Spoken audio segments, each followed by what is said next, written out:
Hello. Welcome to the Xirtus.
Synctank.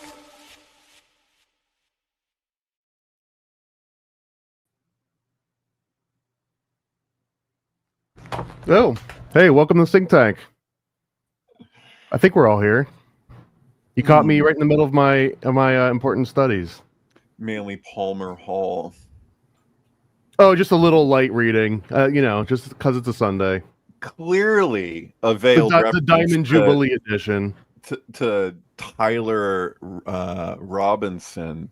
Tyler being the guard of the Masonic Hall to make sure everybody has the proper membership to attend the meeting. Yeah. Or else, and he's got like a really sharp sword that I guarantee you that he's. I just learned that yesterday. I feel like I may have heard that at some point in the past, but I'm no expert on Freemasonry like you, Thomas. But Bill was pointing that out. That he's like Tyler. He's like immediately when he saw that the suspect's name is Tyler, he says that's the guy. That's the job title of in a Masonic hall to make sure that the people there when they enter are indeed appropriate for that. The bodyguard. Yeah, he's a bodyguard. Yeah, he's a bouncer basically. He's a bouncer at the Masonic Club. And speaking of, what is the password, guys? What's the password? Fidelio is the password to the gate. I don't know the password to the house. Okay. Well, now we're gonna have to steal your daughter. Sorry. Oh no! I knew there would be the most dire consequences if I said that. So okay, shit. Oh well. So, we were talking about blueberries a second ago, and I can't remember exactly how we got onto the blueberry thread.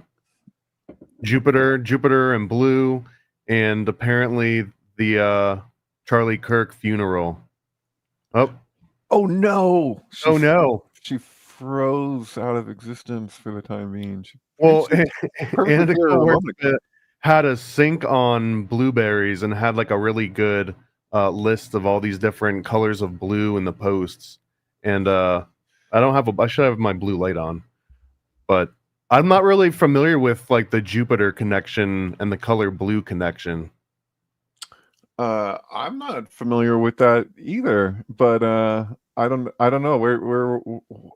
I feel like Anna Nicole just had a whole sync thread that she was going to enlighten us on, and now she's. Well, I can give a preview on another sync thread that I guarantee you that can wrap back around, because that's what we do here is at Synctank. Mm-hmm. So Will and I have been talking about watching this Clifford movie, and I'm not going to give like a full breakdown because we're going to do like its own video on that. But it wound back to this really interesting original thread of this movie, The Bad Seed, from the late 1950s. Yeah, there's multiple versions of that movie too. Well, I can't find the 60s version, but I saw. Okay, so I've been on like a watching spree. I saw the original Bad Seed from '58.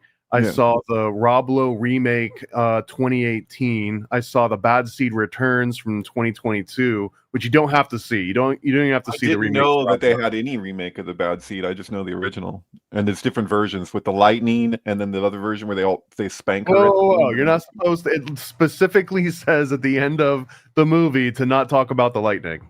Oh yeah, it says when you go to Fight Club to not talk about Fight Club. But Yeah. people, what do? Why are there new members? You know, come on. We're not allowed to talk about the lightning.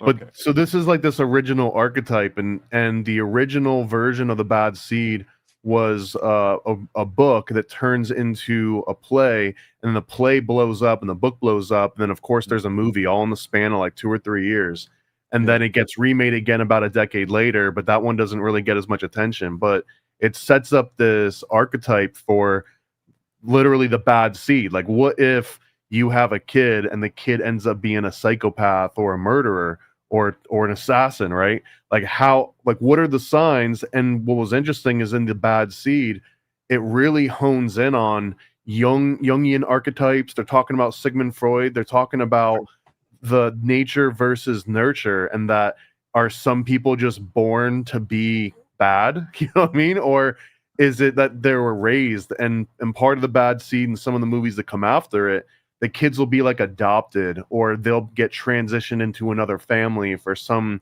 various reason, like they're being abused or whatever, and that it does sort of lean towards the nature, because there's something scary about you have a kid, there's no history of anything wrong in your entire family line, no sign of violence, and then bam, all of a sudden they're just doing horrific things to, it usually escalates from animals to strangers to family members, and then finally to adult family members. That's like the full progression. Yeah, we need to talk about Kevin. By the way, we need to talk about Kevin. That's the premise, and that film syncs incredibly well with Marilyn Manson's album "Born Villain." So yeah, "Born Villain," born this way.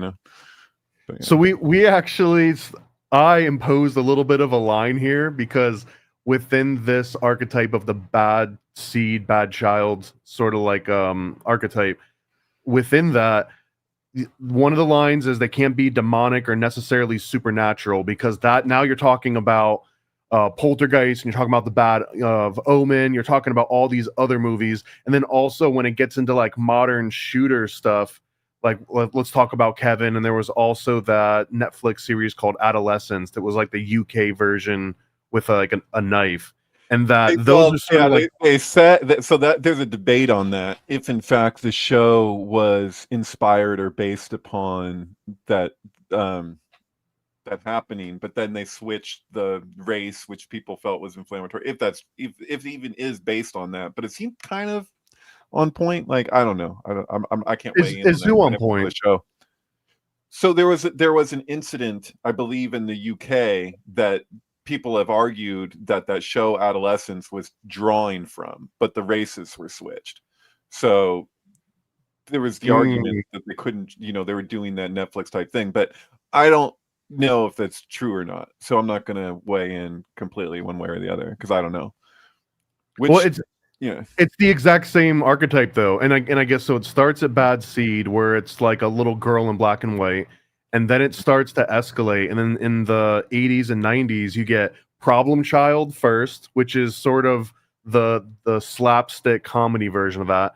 There's one called Michael, I believe, and this one is about the kid from Blank Check, and he's like legitimately psycho, and it's not fun and it's not funny at all. And then there's like The Good Son, which is taking someone that is funny and then making them not funny. Like, it was the complete inversion of the Home Alone Macaulay Culkin that everyone knew. And yeah. And so that film, sorry to do this is what I do, but that film syncs with the Nick Cave album, and the Bad Seeds. That's his band, Nick Cave and the Bad Seeds. Oh, really? Which is the album, I believe, came out the same year. I'd have to double check that, but I'm pretty sure the album, his album, The Good Son, came out right around the same time as the film The Good Son. I've never uploaded it, but it's pretty phenomenal. And so this is another interesting component of this, is that when we get into this like Bad Seed territory, at least like the movie version, there's like a Home Alone aspect to it. Even in The Good Son, he creates his own little sort of like crossbow, and they use this to shoot bolts. I think they're like shooting bolts and they're hitting signs, and eventually they go after like a dog. And that's one of the first escalations that you see in these stories, is that the kid will always start to first target some kind of like a small animal.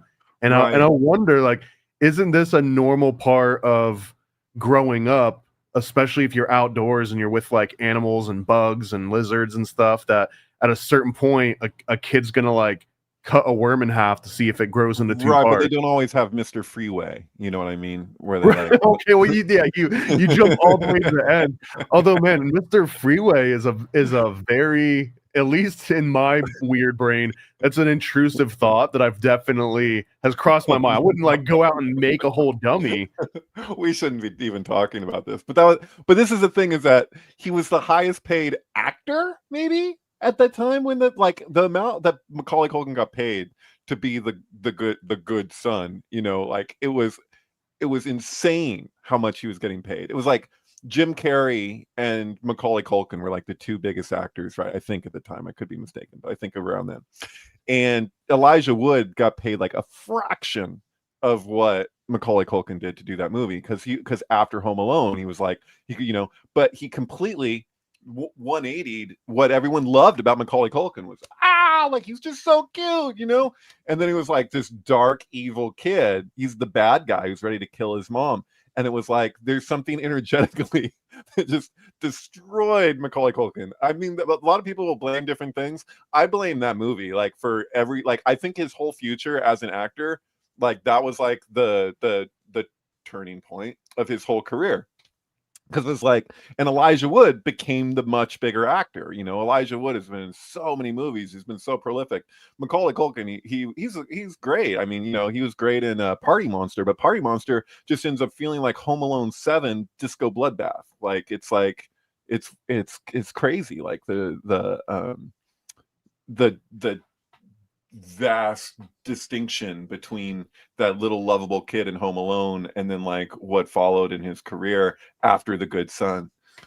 But, Well, it's kind of, in my mind though, Home Alone is still bad seed, because again, the progression is like they start at animals and then they go to other kids and then they go to strangers, usually like adults, and then it'll like, as it escalates, it gets closer and closer to the family, to the point where the biggest fear is realized, in which your own kid kills you, right? And in which like, they take out the adults. It's the difference between E.T. and Poltergeist, right? Where it's like E.T. we associate with, we all love E.T. We all love Macaulay Culkin and Home Alone, because it's justified. People are trying to break into the house. Whereas like E.T., he's using Elliot's life force to survive, and he's draining the kid. The kid's sick. He's sick. Like he's taking, and it's like, but we're like, hey, the aliens got to survive. But when the beast, though, man, because the amount of sadism that's involved with Home Alone, it's gonna be, I'm gonna light someone's head on fire and then I'm gonna pour tar on them. Like it takes this extra sadistic and theatrical aspect to it, that you hit it on the head though. It's that, is it justified? And if it's justified, then the audience plays along. And here's a perfect example, that in Problem Child, as I'm watching all these different bad seed related movies, and I swear I'm not spoiling it, Will. I see Will popping in here to yell at me and then leaves again. But like one of the things in Problem Child you notice is that they vilify the mom right away, and the mom is trying to replace her need of children with lots of animals, and she's got cats and she's got this annoying bird.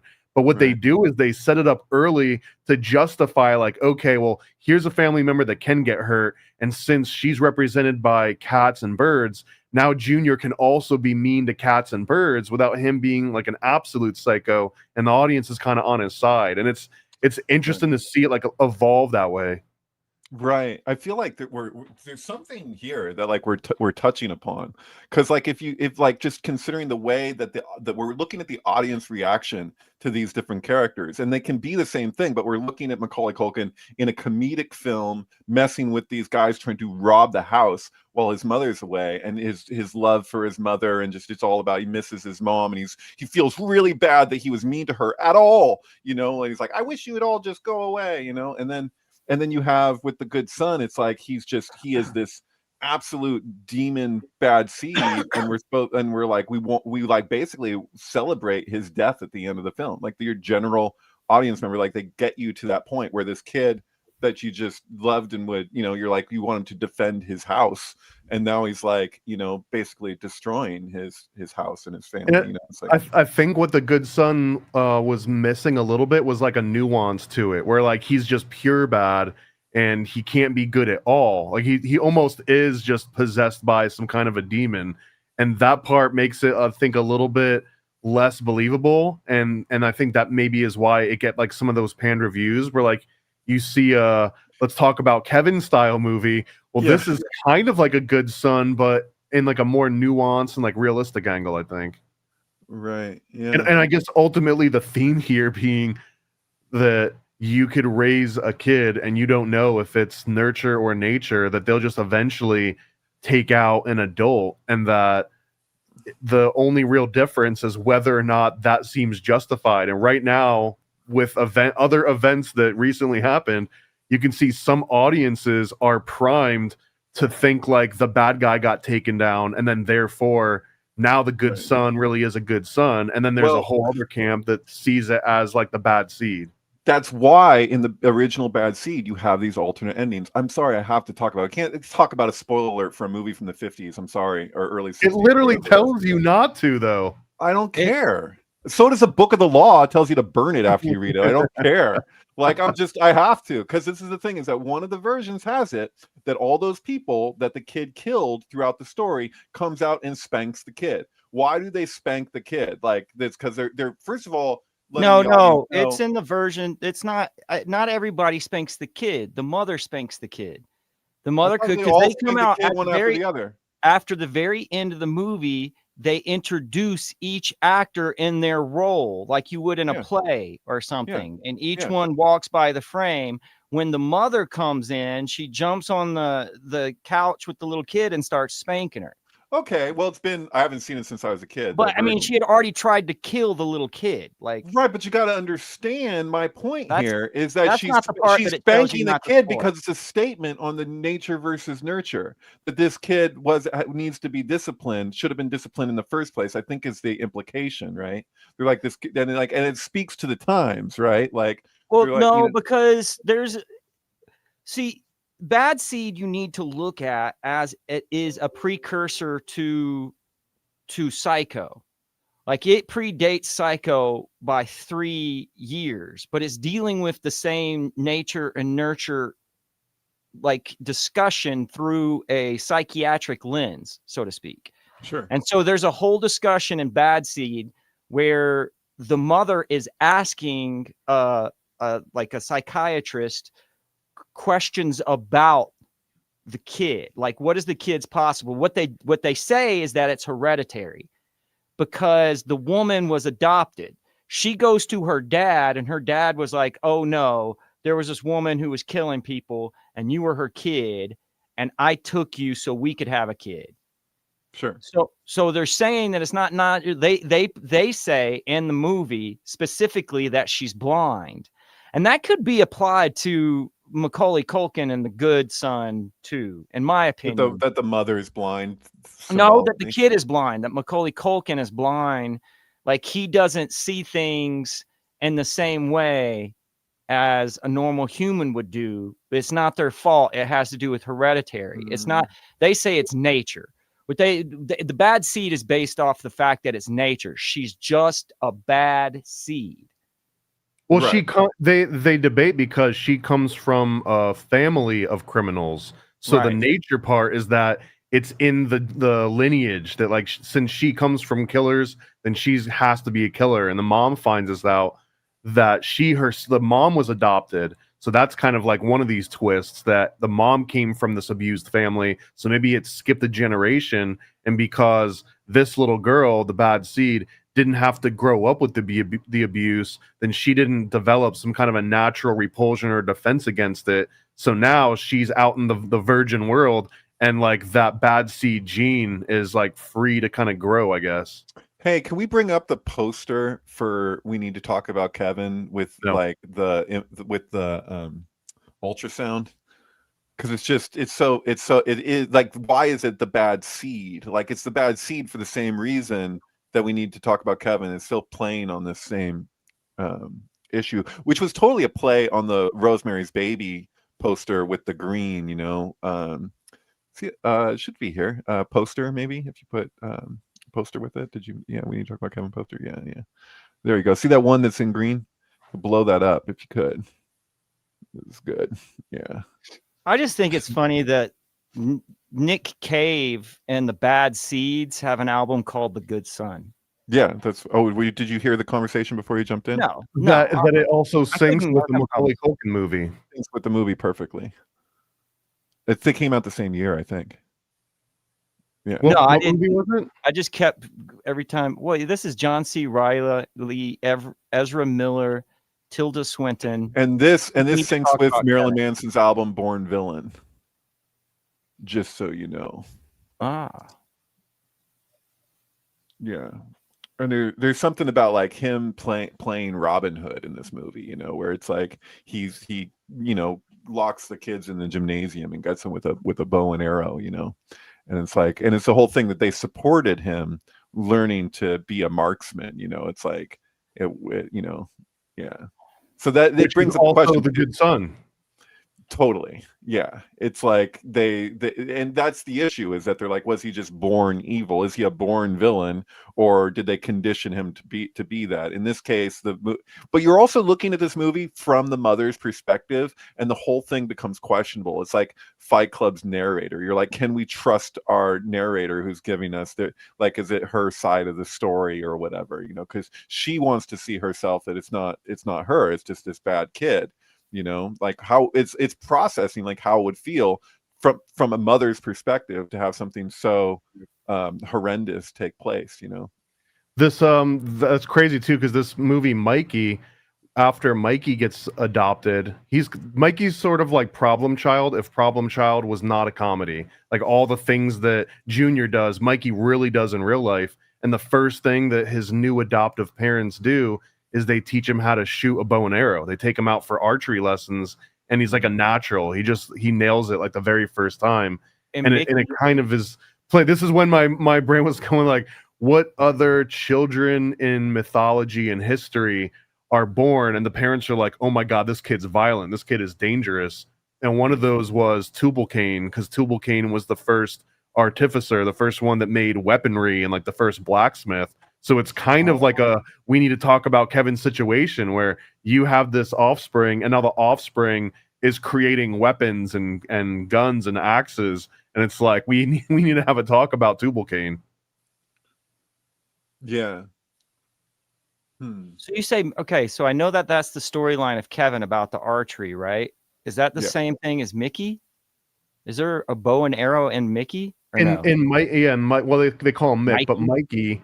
The very first thing that happens after he gets adopted, after you see that he's a bad seed because he like destroys his original family and the cat, and like he does all the things. He's got like a body count of 5, I think, before we even get to 7 minutes in, and then he gets adopted, and the first thing that his adoptive dad does is he brings him for archery lessons, and they put on Native American like outfits, and they take him out, for shooting practice. How does that not have to do with we need to talk about Kevin though? Because isn't that the whole thing after? No, it is. It's what it is. It's like a progression. That's why I was bringing it up. Yeah. Because Mikey was 92, so it goes Bad Seed 56. Then I'll skip a few, but we've got It's a Good Life 61 Twilight Zone. Then we've got the Twilight Zone movie in 1983, in which he sends people to Cartoon Land. It's It's a Good Life all over again. Then you've got Problem Child in 90, Mikey in 92, Good Son in 93, and then Clifford, which we'll save a little bit for our show on it, Clifford in 94. And then there's a movie called Joshua in 2007 that is starring Sam Rockwell. And this one is really good. This one is basically the better version of Mikey and the Good Son, because in Joshua is not doing like cartoony stuff. Like he's actually harming his family in very insidious ways that you could almost imagine some parents laying awake at night like, is my kid messing with me? Is my kid trying to drive me insane? Joshua evokes being a liar, You know, because historically, the story in the Bible with Joshua and it gets biblical because the whole time throughout Joshua, he keeps obsessing about Egyptian mythology, and he keeps relating the things that he's doing with Seth, the god of chaos, and he's basically saying that Seth is a good guy. The chaos that he introduces into the system is a representation of order. Like, you can't have order without having chaos. So the fact that he introduces chaos means he also kind of introduces order, but he's fighting against APEC, and APEC, I guess, is like the ultimate evil that has no balance whatsoever. So in contrast with ultimate evil, he posits that Seth is the good guy, and then he identifies with Seth. So he's like, the chaos that he's causing in the world is also providing balance. I don't know. I find it way deeper of a movie than either of these first two. I want to know why S. Lee in the comments just says, "What's eating Gilbert Grape?" Why he's bringing that up? Do you know of a reason why he'd be bringing that up? I mean, maybe nature nurture argument. Well, maybe because what's tripping me out about it is I was just thinking about What's Eating Gilbert Grape for a second, because that album Born Villain that pairs with We Need to Talk About Kevin, it ends with Johnny Depp playing guitar on a cover of You're So Vain. But yeah, no, it's just it flashed in my mind, and then I'm like, why did he say What's Eating Gilbert Grape? Well, I think the other tie here too, to be frank, it's like one of parents' nightmares is that you have a Kevin or you have a Gilbert Grape, and that there's really no control that you have over it. And that would be a case of nature, I guess. Nurture, you could, if you get kicked in the head like Timothy McVeigh did, right? I think Timothy McVeigh got hit by a metal like a milk jug or something when he was a kid. When you're saying Grape, are you thinking of Leonardo DiCaprio's character or Johnny Depp's character? I'm thinking of Leonardo DiCaprio's character. Yeah, so Gilbert Grape was actually Johnny Depp's character in What's Eating Gilbert Grape. Like, what's eating at him? Like, he's having a hard time. Well, was Gilbert Grape wasn't a psycho though, right? No, he wasn't at all. He was trying Gilbert Grape. What's the problem with him was his mom, right? His mom, everything. It was his whole life, dude. And he's like seeing that woman who's cheating on her husband or whatever, and they're eating ice cream together. It's just like his whole thing was a disaster. Like, it was just like it was eating at him, you know. It's just like, and I it was like, at the time, I remember when this came out, and then Basketball Diaries came out like not far off, you know. And I was like, wow, that Leonardo DiCaprio, he's a great character, but when he's withdrawing from heroin, he's like the exact same character as when he's a handicapped boy. Like, I'm like, he's no different. He's I don't know. Sorry. That's pretty funny. Weird. What's her face? That's not Winona Ryder. That's Juliette Lewis, right? Juliette Lewis. I felt like we were. What happened with our friend Anna Nicole Wordsmith? I thought we were gonna do this whole. She's not trying to get back in, or what happened? It's just that sad, I guess. Huh? Oh no, I see a screen. Oh shit! Thank God. Yeah. Technical difficulties, I think. Yeah. Yeah. I had plenty when I was trying to come in. Like, really? I don't know why. Yeah, I have no idea why. It just kept like screwing with my camera and with my mic. Hello? She's got the Black Lives Matter profile pic. We're in solidarity here. Calling you. No, we are in Kick now. Make sure you go and join Kick. All right. I don't know. I'll be honest with you. I was pretty impressed going back and watching A Good Son again. I hadn't watched it in probably way over a decade. And I was kind of transported back to that time period before there were cell phones. Because like a lot of the movies in the 90s, you know, like half their problems go away if they have a cell phone. It's true. Like most of the suspense is gone with the cell phone's introduction. Right. Well, if you watch that movie Eddington, like that movie, like I'm convinced now that movie is that where it takes place, what Eddington is the internet. So like the whole thing is this allegory. Like I've never seen a movie where they've focused on cell phones so much. Like you're like looking at your phone while you're watching it, so to speak. But the whole thing is based off of Twitter threads that he saw in 2020, 2021, whatever. Like, and he took notes basically to make a whole film out of what he saw going on the internet with people. And so, and he's not, it doesn't, nobody gets out of the, of criticism in this movie, but like, I just want to communicate that, like, if you watch this movie, like, it's kind of a key to understanding is you're literally watching a movie about the internet. Like, the town itself is the internet. It's kind of crazy. Isn't that Joaquin Phoenix? And I mean, that would be like, that would be related to her regardless, right? Mm-hmm. Sure. Yep. You frozen? You here?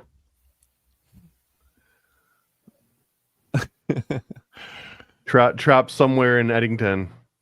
His name is Joe Cross. Testing. Oh, damn. I want to hear about the blue thread and the Jupiter thing. What are we talking about? Jupiter. Like, I feel like that's classic sync stuff. As soon as we start talking I'll pull about it up when we've got someone here that can explain it to us, because I'm not going to pretend like I understand the color. If I remember, she says that she's seeing a lot of blue. There's a lot of blue going on with the current events, but then she went to church and also saw blue. And somebody spoke up and said blue is used a lot for witches and wizards.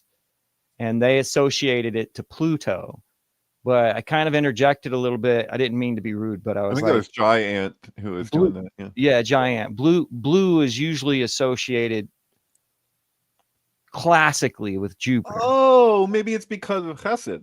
Chesed is blue and the opposite red Vora. Right. So yeah, maybe that's what's going on. Yeah, I see it. Okay. But I mean, do you know anything about Pluto and blue? I don't know anything about Pluto and blue. No, I don't know. But no, that makes sense kabbalistically. I mean, I wouldn't think that right away, but yeah, sure. The Sephirah, the specific one is blue. Right. Like one of Jupiter's magical correspondents would be blue, but that's just because of the Kabbalah. She was bringing it up sort of scale there. I guess was Charlie Kirk's wife had said something about when she is trying to explain, what do you say to the 3-year-old that her father's not there, and she said he's on he's with Jesus, he's doing work with Jesus right now, and something about a blueberry, but I don't so I don't know what the deal was, but yeah, we heard the quote. I still don't understand what she was saying. And so I think Anna Nicole Wordsmith was kind of arguing that it seemed like some kind of code, that she's referring to with the blueberry thing, but I don't know. Well, have you been detecting codes in all the events? Everybody seems to be doing that nowadays. I feel like just like what used to be like the fringe corners of the internet has gone completely mainstream for the most part, to the point that you're seeing like, pundits just like dropping like conspiracy theory connections of things are vaguely related, and therefore they're, asserting that they're direct. They're yeah. But at the same time, it's a weird version of it because Toynbee Tiles, I'll have to bring that up. That's crazy. Not only is the mainstream and normies now getting deep into conspiracy theories and connections and synchronicity and stuff, but conspiracy theorists are listening to what the FBI and the ATF are saying and going and developing their theories based on that. So it feels like this very strange inversion where like everything is the opposite for this last week. Right, but the thing is that as far as I can tell, like, serious people have always considered all possible angles. Like, you're open. You're an open-minded person, but you don't jump to conclusions. So now it's become the thing that like that conspiracy culture is a jump to conclusions thing. Like, that's all I'm seeing for the most part. If I go onto Twitter, is there's very little nuance. There's people saying if something looks vaguely connected, like they'll just like leap at it all over the place, and it's just super reactionary, and like it's total helter skelter. Like, beyond like the book written by the prosecution, like Manson was right as far as like it looks like things are headed towards like a provoked like race war. It's total zebra action happening. I don't know what the hell. Did you know about these? Yeah. About Andrew? I think yeah, we there talked was about a documentary about this in the early 2000s, I think. Yeah, that's right. Of I course. remember. Oh, is this where we're going with it? Oh God. I think so. I mean, it makes sense, especially if we're talking about blue being associated with Jupiter, if that's a lot admissible. I gotcha. But Jupiter is often associated with resurrecting the dead, or like all of the dead. Like, if the solar system was judged on what was the biggest gravity well, we would be called the Jupiter system, right? And so there's this whole underlining thought that if your soul has mass, it's pulled to Jupiter. Right. So okay. I'm trying to process. So you have the prophecy in the book of Isaiah about the coming Messiah is totally linked to resurrecting the dead, right? Yeah. So like The in 200 verses, martyrs.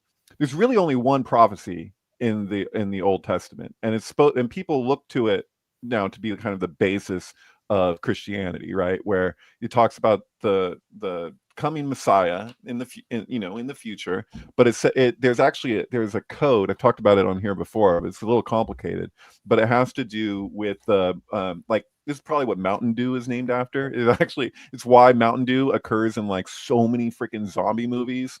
Like if you watch World War Z, and like the soda machine like breaks and all the Mountain Dew pours out of it, or even that comedy, the Dead Will Rise or whatever it's called with Bill Murray. I forget, the Dead Don't Die or something. And it's like there's like the characters just drinking Mountain Dew the whole time. It's like there's all these references because it's the dew that awakens the dead in the book of Isaiah. So there's this prophecy, but it's mathematical because if you spell out tetragrammaton, leaving out the final hey, but spelling it with aleph, it equals 39, which is the gematria of the word in Hebrew for dew used in that prophecy. That it's tall.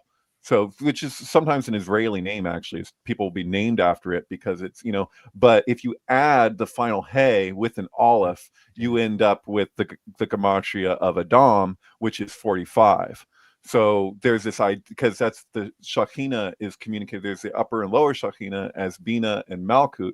So they're saying like the Shekhinah is in exile as Malkut. So to reunite Shekhinah, to reunite the stone that the builders rejected into the archway of the temple, would equal the value of the Adam, which is originally both male and female. So there's this crazy symbolism here, because you have with the Tonabee tiles, or however you say it, he's literally referencing 2001: A Space Odyssey. What is 2001: A Space Odyssey? It's an evolutionary process which starts at Eden, right?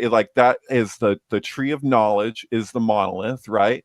And like it's speaking to coming back around, that you have the fall and then you have the resurrection. Like 2001: A Space Odyssey is like a super biblical story, and there's no secret there. That's admitted.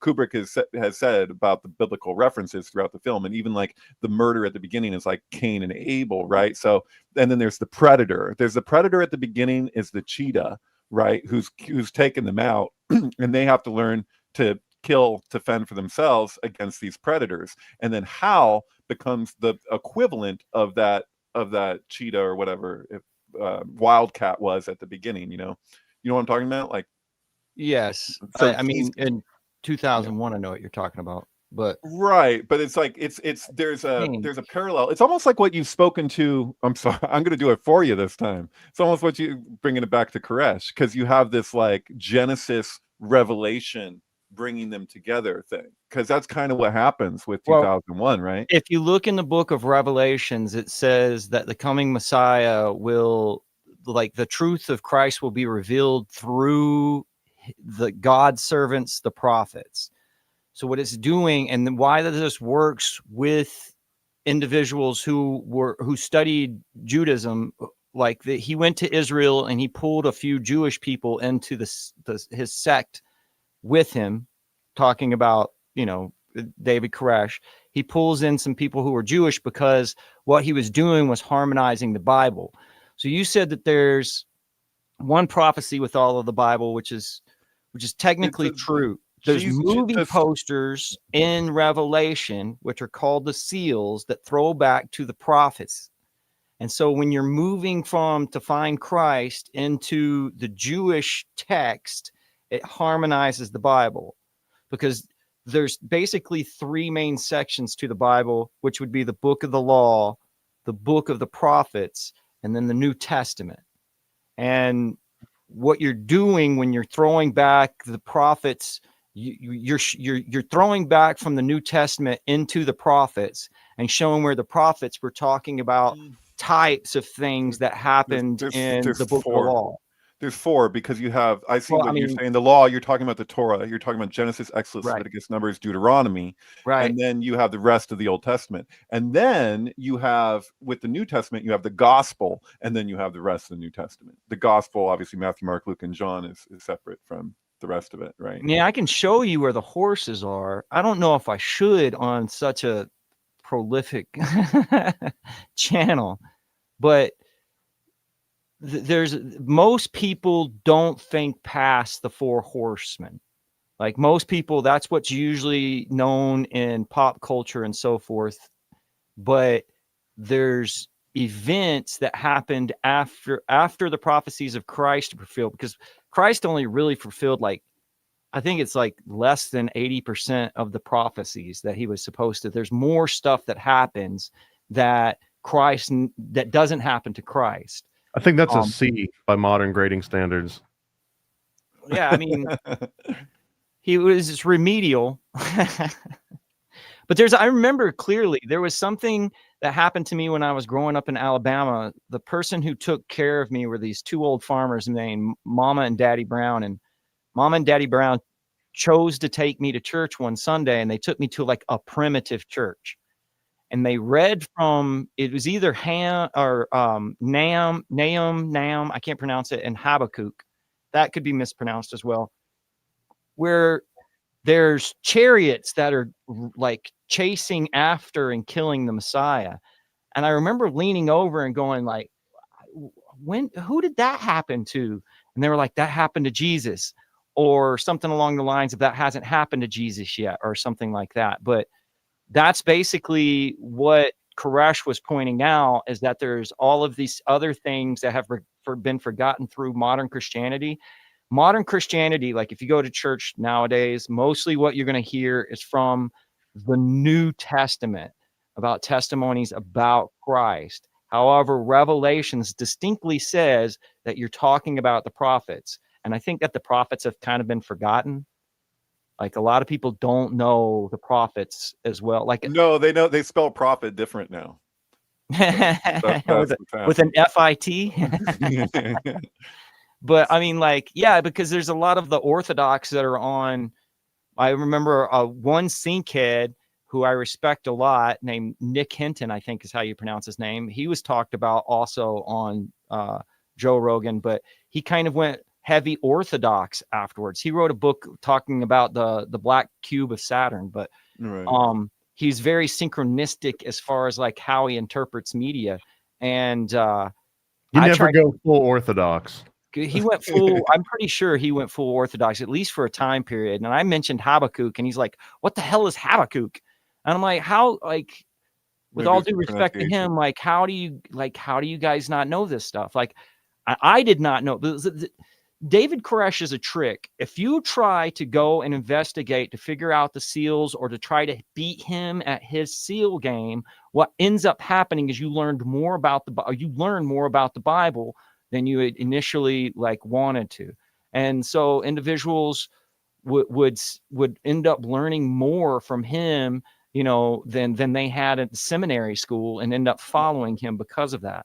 And then of course that's usually, you know, just he had a photographic memory or anything, but he was still just a redneck. Like the way he talked and everything, like he tries to pronounce certain Jewish words, and it's funny. Well, a lot of people do that all over the place. I mean, behold, I am raising up the Chaldeans, that ruthless and impetuous nation which marches through the breadth of the earth to seize dwellings not their own. Oh boy. Gesundheit. Is it? we need more than that, buddy. Hold on, you're coming back in here.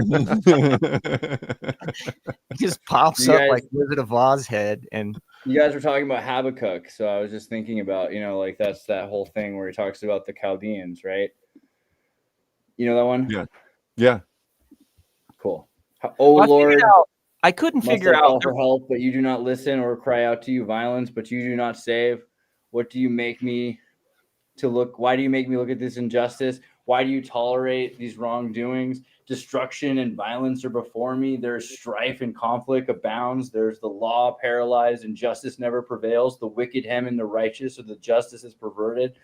Look at the nations and watch and be utterly amazed, for I am going to do something in your days that you would not believe, even if you were told. I am raising up the Babylonians, the ruthless and impetuous people who sweep across the earth, the whole earth, to seize dwellings not their own. They are feared and dreaded people. They are laws to themselves. They promote their own honor. Their horses are swifter than leopards, fiercer than wolves at dusk. Their cavalry gallops There's your headlong. horses. The horsemen come from afar. They fly like eagles, swooping to devour all that comes intent on violence. Their hordes advance like desert winds and gather prisoners like sand. They mock kings. They scoff at rulers. They laugh at all the fortified cities by building earthen ramps that capture them. Then they sweep past like the winds and go on, guilty people whose own strength is their own God. You know what I mean? So Yeah. read memorized that, Zechariah right? 1. No, I dig Andreas reading from the Bible. Read Zechariah 1. All right. Hold on. Let me go find it.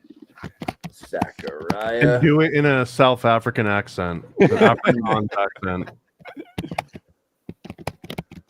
If we're just making demands here, I want to make it fun.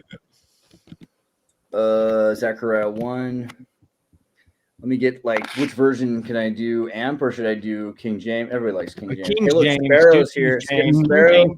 No. We have to go New Catholic Bible. What are you talking about, guys? Catholic And Bible. please read King James, because you Oh, might not boy. get the punch of what the words are if You you want don't. that Freemason twang. I understand. Yeah, I understand. yeah. It's cool that the Freemason wants the Catholic Bible. That tells you that there's really there's bridges being made here. I'm just putting salt in that Leo Taxel wound still. In the 8th month of the 2nd year of Darius, the word of the Lord came to the prophet Zechariah, son of Berechiah, the son of Iddo. The Lord was very angry with your ancestors.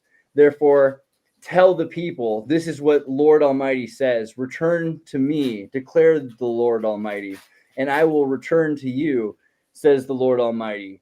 Do not be like your ancestors, to whom the earlier prophets proclaimed this is what the Lord Almighty says. Turn from your evil ways and your evil practices. But they would not listen or pay attention to me, declared the Lord. Where are your ancestors now? And the prophets, do they live forever? But did not my words and my decrees, which I commanded my servants and prophets, overtake your ancestors? Then they repented and said, the Lord Almighty has done to us what our ways and practices deserve, just as he determined to do. All right, keep going. No. You're Where's On the the 20th day of the 11th month, the month of Shabbat, in the 2nd year of Darius, the word of the Lord came to the prophet Zechariah, son of Berechiah, the son of Iddo. During the night I had a vision, and there before me was a man mounted on a red horse. He was standing among the myrtle trees in a ravine.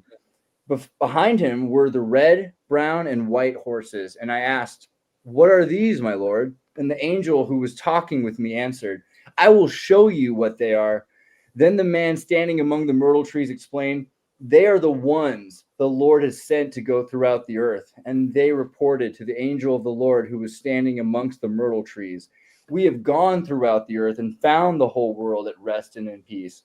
Then the angel of the Lord said, Lord Almighty, how long will you withhold mercy from Jerusalem and from the towns of Judah, which you have been angry with these 70 years? So the Lord spoke kind and comforting words to the angel who talked with me. Then the angel who was speaking to me said, proclaim this word. This is what the Lord Almighty says.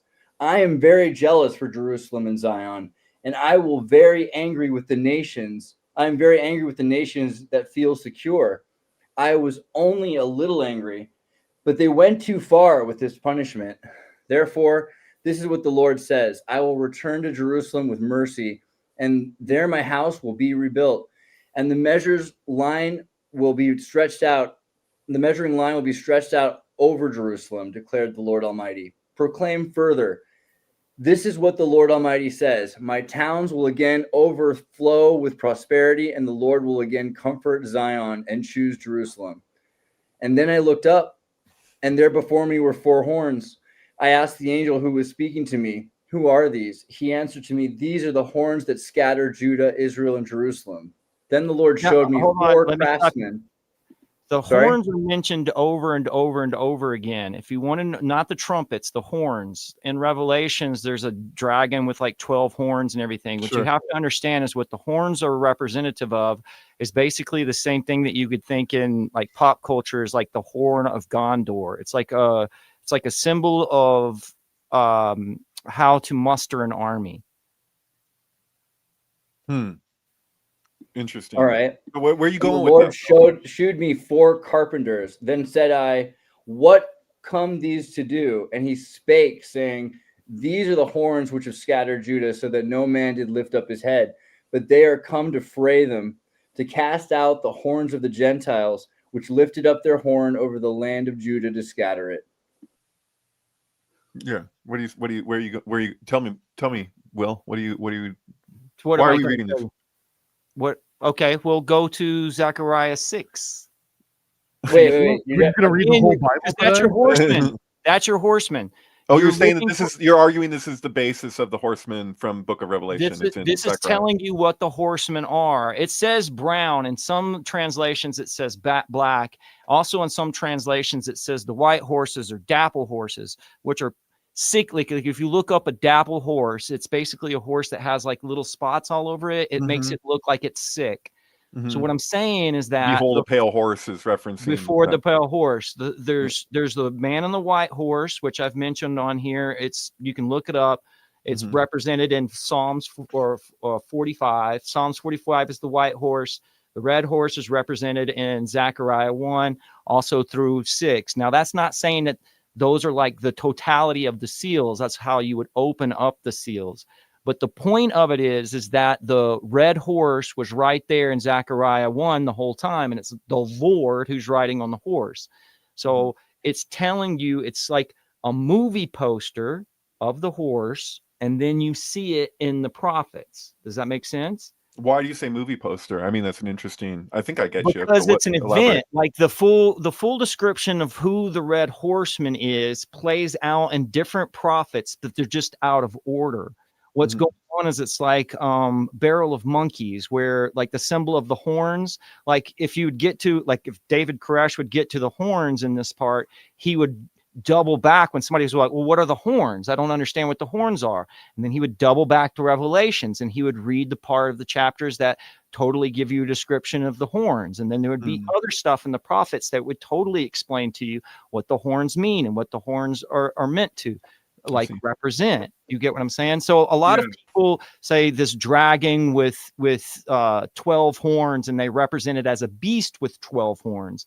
But what he's talking about is like modes of power, so to speak, because it's also symbolic of a dick, right? Wasn't it the churches?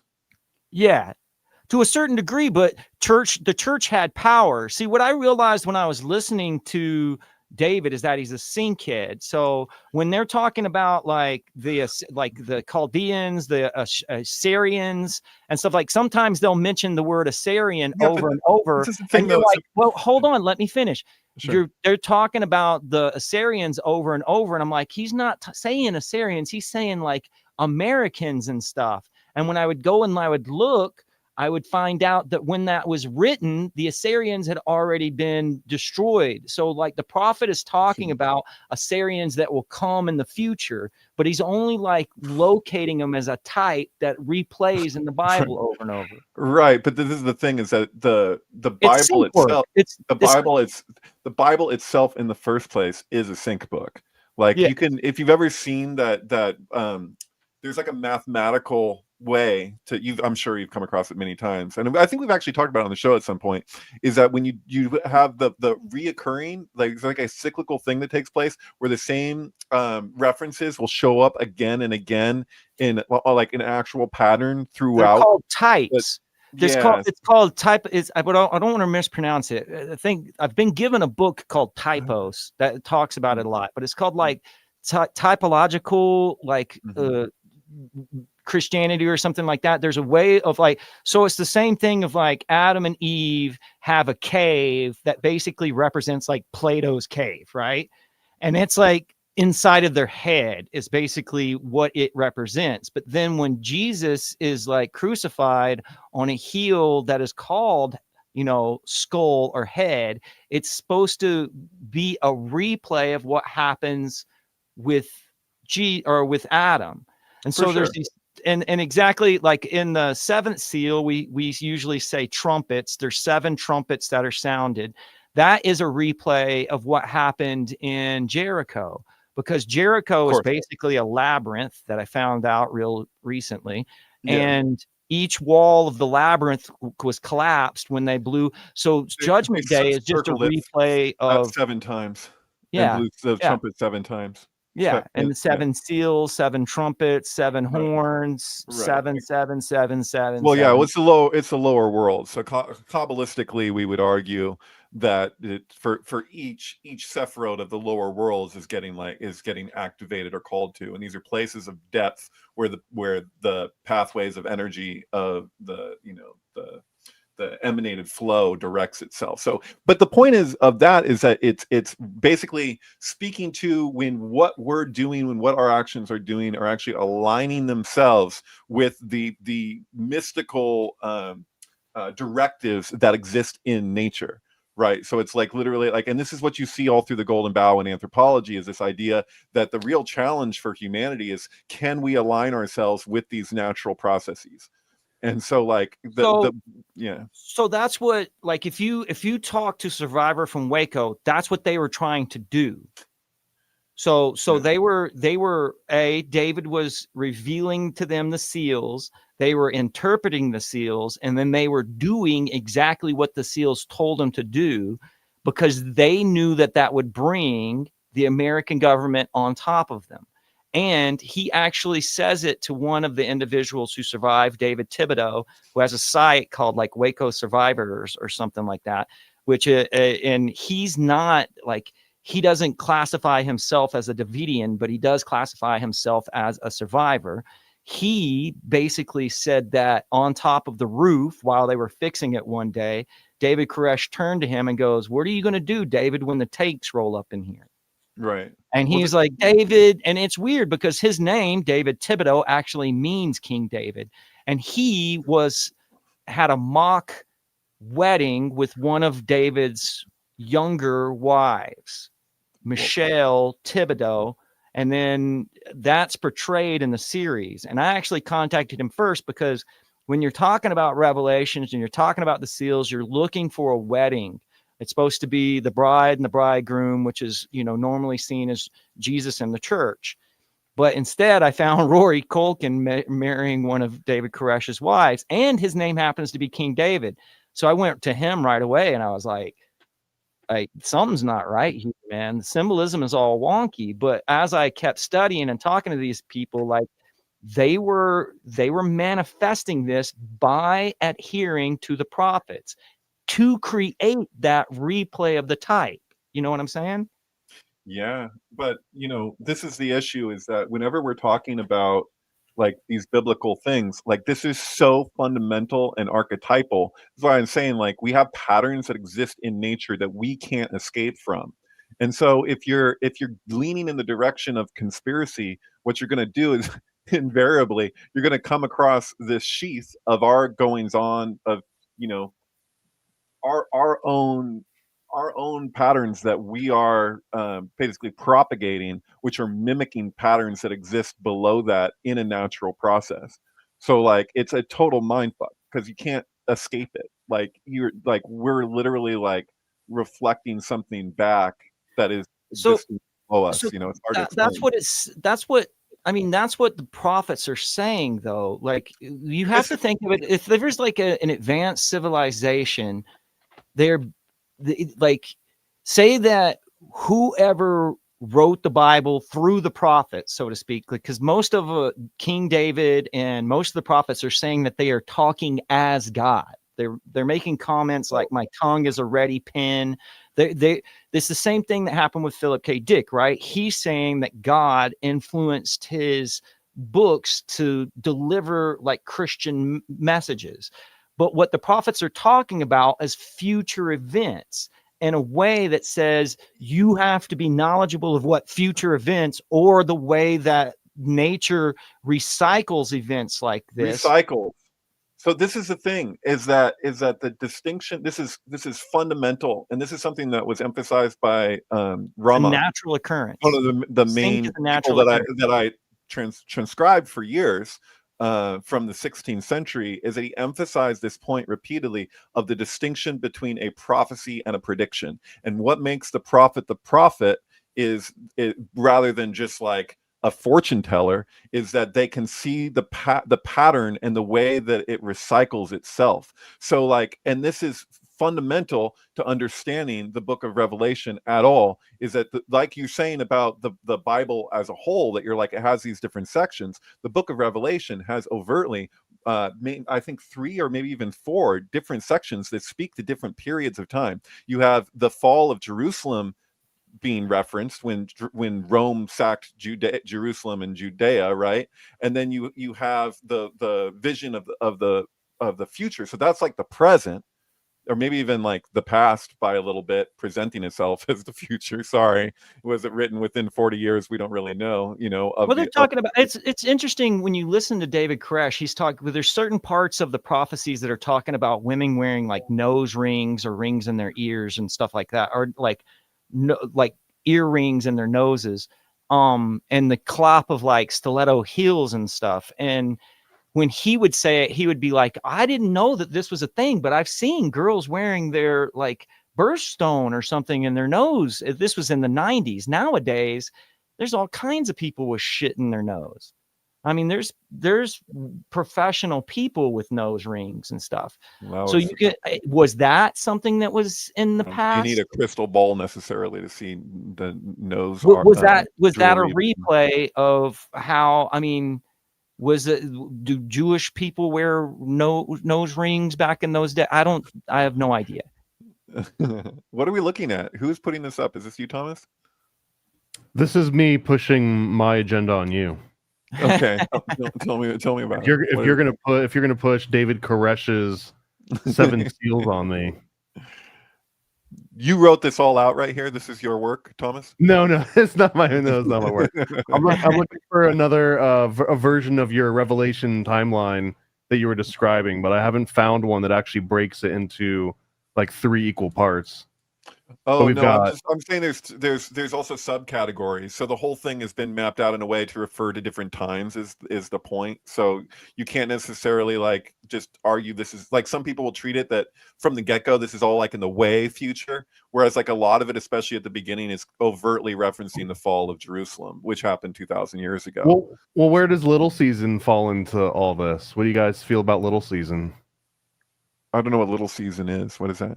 Little Season is that the book of Revelations and all the prophecies have already happened, that the second coming of Christ and the Antichrist has already happened, and we are far beyond that, and we're kind of living in the after terms. Like, happened. Some people believe we're living in the time of peace or whatnot.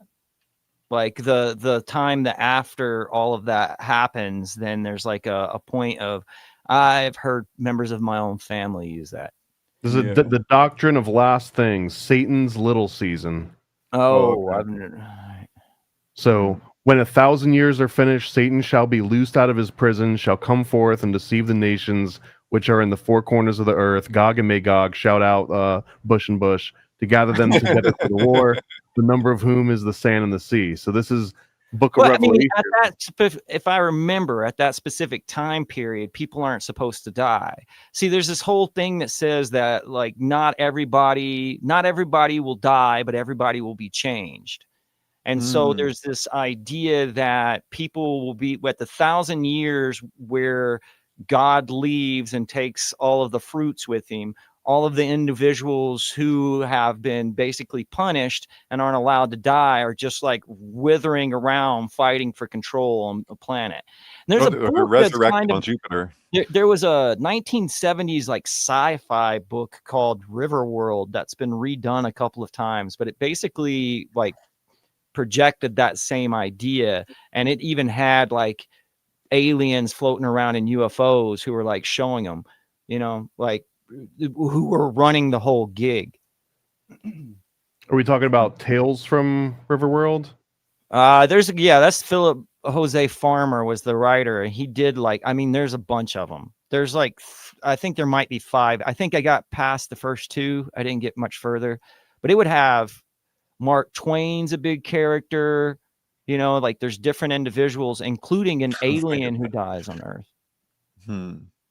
Interesting. Yeah, but there was an actual sci-fi. I think it was done by the Sci-Fi Channel. There was like a Riverworld. Like, it's wild. They have like these big like concrete mushrooms, and if you put your bucket in the mushroom, it gives you everything you need for that day. But what happens is individuals who, you know, were trying to take control of the world are continually trying to take control of the river world too. And then, you know, you'll have individuals like the sheriff of Nottingham, like getting down with some Germans to figure out how to make guns and shit again. But you guys, like, what do you think about, I mean, I don't know. I'm like looking or not people can come back from the dead or not. It's written about over and over and over and over. No, but wouldn't cryogenics fit that criteria? Well, keep in mind, we didn't have the ability. There could be something speaking to kind of like there's like a McLuhan aspect here, because our ability to record as we do never existed before, as far as we know. You know what I mean? Like, you have the written word, right? With it's like, and then the printing press and all of this, and like the way that is like a means to record the past. Like, we're here discussing like the Bible and reading from the Bible. Like, this is ancient text. Hold on. So like when we look at like the way that people will be immortalized, so to speak, like with film and with just even like you like look at, we have a photograph of somebody from the past. Like, this is like, and then the way that technology is increasing, it seems like there's like it could be argued that like even just our ability to record and what that means for our learning process, like evolutionarily, like could just be more profound than we give credit to. You know what I mean? Like, it's crazy. Like, this has never happened before like this. Okay, so what I did was I tracked down, that's still Tony B. I tracked down all of the different texts because it's available to us now. Like, you can go back and you can find the Nag Hammadi, you can find the Dead Sea Scrolls. For a long time, you couldn't have access to that stuff. But certain things like the Sibylline oracles, which are basically early Christian oracles, if you go back and you read them, it's using the same messaging in the same language as like the Bible does. It's like, it doesn't have to be Christianity. You're not actually reading them. We realize. Can we just qualify that? You're not actually reading them. Like, to translate a lot of this ancient stuff at all. First of all, you're talking about a lot of text. If you're talking about the Nag Hammadi, there's breaks all the way through. The best translations of the Nag Hammadi tell you that there's a break here and don't fill it in with guesses for you of what it might have said. Like, there's so many translations that just take that liberty, and it's not academic. You know, I just have to say, like, I'm listening to the stuff that has breaks, but I'm still just listening to it, and I'm listening to multiple translations because it, like I said, it basically goes down to the words. It goes down to like the root words. And then once you get them down to that point, it doesn't matter what the text is saying. It doesn't matter if you believe the text or not, is what I'm saying. It doesn't necessarily entirely different than we do. Like, I can't even, that's it's a code. It's a computer code, man. It's like, it's data points. Yeah, but a computer code itself is superficial compared to whatever it is, because it's like we're talking about like how like people can relate to the Bible through the lens of sync. But I'm trying to make the point that the thing in itself is essentially sync, like in the Well, first place, because the way we processed information, like we were like right brain dominant, like and what does that even mean? Like how can we even understand what that meant for ancient people? Bell and the Dragon. What? Well, is on the analogy of computer code is kind of superficial. Really, what matters is the compiler. Like the compiler is what actually does all the work, and that's what reads your version of the computer code and says, "Oh, this is what you really mean in the root language," and then it creates the thing that's accessible to everyone that can't read the computer code that can still be affected by it. There's something insane happening right now that's like I can't even like the thing speaks for itself, and like if I even try to put language to it, it feels like it's inevitably going to fall short. But I'm looking at it and I'm like, okay, 9/11 2001, right? A symbol of duality crumbles, right? 127. And then you have in this year 2010, we have harmonizer gets taken out. People will call that harmonizer a polarizer, but that's not what it looks like to me. It looks like somebody wanting to have a conversation and kind of really like challenging people. And even by being like a triggering figure, like that's still part of it. Like that's the paradoxical nature of a harmonizer, is it's like somebody that like challenges you to push your envelope of understanding, and the judgment of that figure is like part of it. Like we're over here talking about Christianity, but that's like like Jesus was an agitator in terms of people were reacting against him because he was forcing them to reflect upon things that they didn't want to consider, right? I mean, like he's basically pointing out how everyone was a hypocrite and being very specific about how so, like we're talking about Stephen King right now, right? We're totally talking about Stephen King and specifically Needful Things, but the great agitator. He is an agitator. He's doing the job too. Like everyone's contributing to it. This is the thing about like I don't feel like any sacrifice is for nothing. And when you're talking about like resurrect dead on Jupiter, like that's how that kind of translates for me. Like it could be more literal than that, but like I don't even know. Like I feel like nothing is for nothing. Like anything that's like is energy, and then energy gets released and it goes somewhere. Like right now, people like Stephen King are being forced to reflect. He says, "Oh, he said he wanted to stone the gays," and then you have all these people like putting him in his place. Like actually, this is what he said. He said a lot of different things, and then he's forced to apologize. But he's not alone. People are doing that all over the place. There's some crazy political spectrum here, like where people's processing around Charlie Kirk's death like says so much about them. Just like Charlie Kirk himself said, you can tell a lot about a person by how they what their response is to somebody dying. Like it's like even if whether you liked them or didn't like them, like the way it speaks about a person, the way they react. And there's reflections happening that I've been kind of like, this is as bad as this whole situation is. I've been hoping for some of these people to reflect upon how they'll take a little snippet of something and react against it as though it's the whole picture. And they do that. People do that with like everybody. Like this is has been my beef about the people's treatment of RFK Jr. is it's like, dude, over and over and over again, did people like take a little sound bite and treat it that this is the whole argument? And then it takes like, all you have to do is just look at the thing in context and you're like, oh, this is what he actually said. Like, that's kind of, I mean, I think it is as of my belief that ever since we had that social media argument about the blue dress and the white dress. I was just thinking about it this morning, dude. Yeah, for real. I think that all of that info was harvested. And I think that the tribalistic nature of social media has been like exploited. So now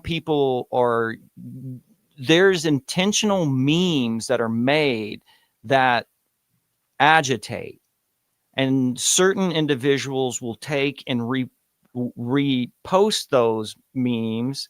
And that makes the other ones sort of like, well, that like one of the most popular ones is "we are not the same," right? Like, which was really big with the whole, what I saw was a meme that came out that had like a Kirk memorial and then used like the riots of the Floyd riots as an example, is like, this is what the left does, this is what the right does, we are not the same. That's like Right. an agitated meme that Sure. is misleading and Sure. separates you from a group of individuals who you know nothing about.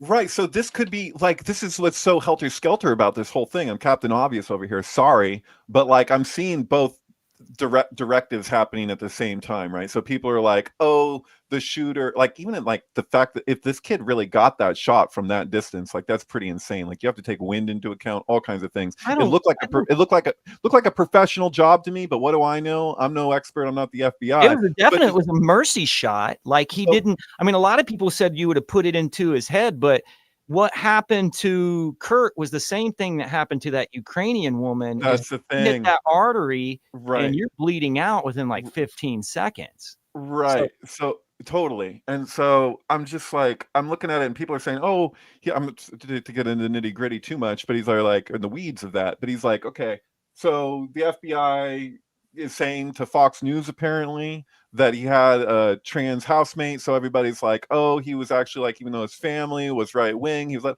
like the thing with Nick Fuentes. If we entertain.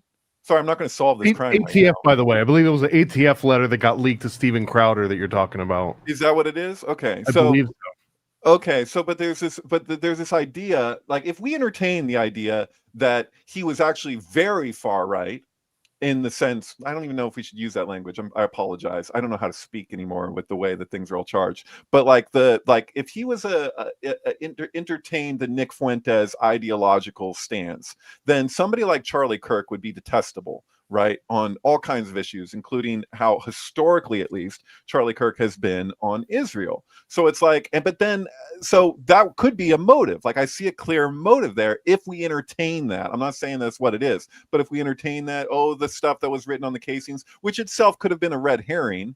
You know, I mean, I watched a 35-minute video of this guy that shot up the church recently, but he went to that school, like his mom taught at that Christian school, like he's getting back at his programmers, you know, and he's like all of this stuff. But it's also like you have instances where I'm thinking about, you know, this idea that the Manson family wanted to pin the murders on the Black Panther Party or something. It's like, oh, he wrote something on the casings. Like if he thought he wasn't going to get caught, then he would have something to point to, oh, this is who actually did it. Or is this actually, he just wants to, this is where he stands and this is what he's putting, like, I could go either way. But like, and so like, it gets really weird though, when you're like, oh, because he changed his stance on Israel to a degree, because he was being critical of Israel in different ways or questioning certain things. They're like, oh, so Israel took him out. And that's the basis. I don't know if there's evidence beyond that people are giving, like, oh, he went on Patrick David and said these things about October 7th. Therefore, this is what happened to him. But then at the same time, you're like,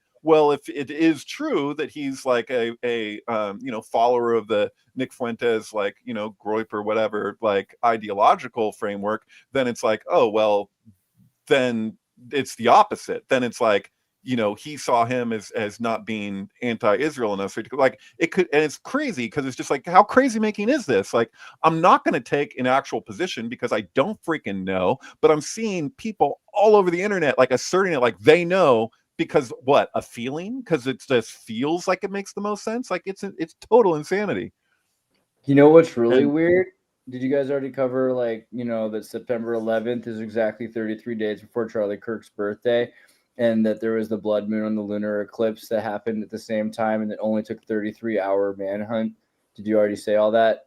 So is it that it's a contrived mega ritual, or are we seeing like patterns that exist in nature emerging into our goings on?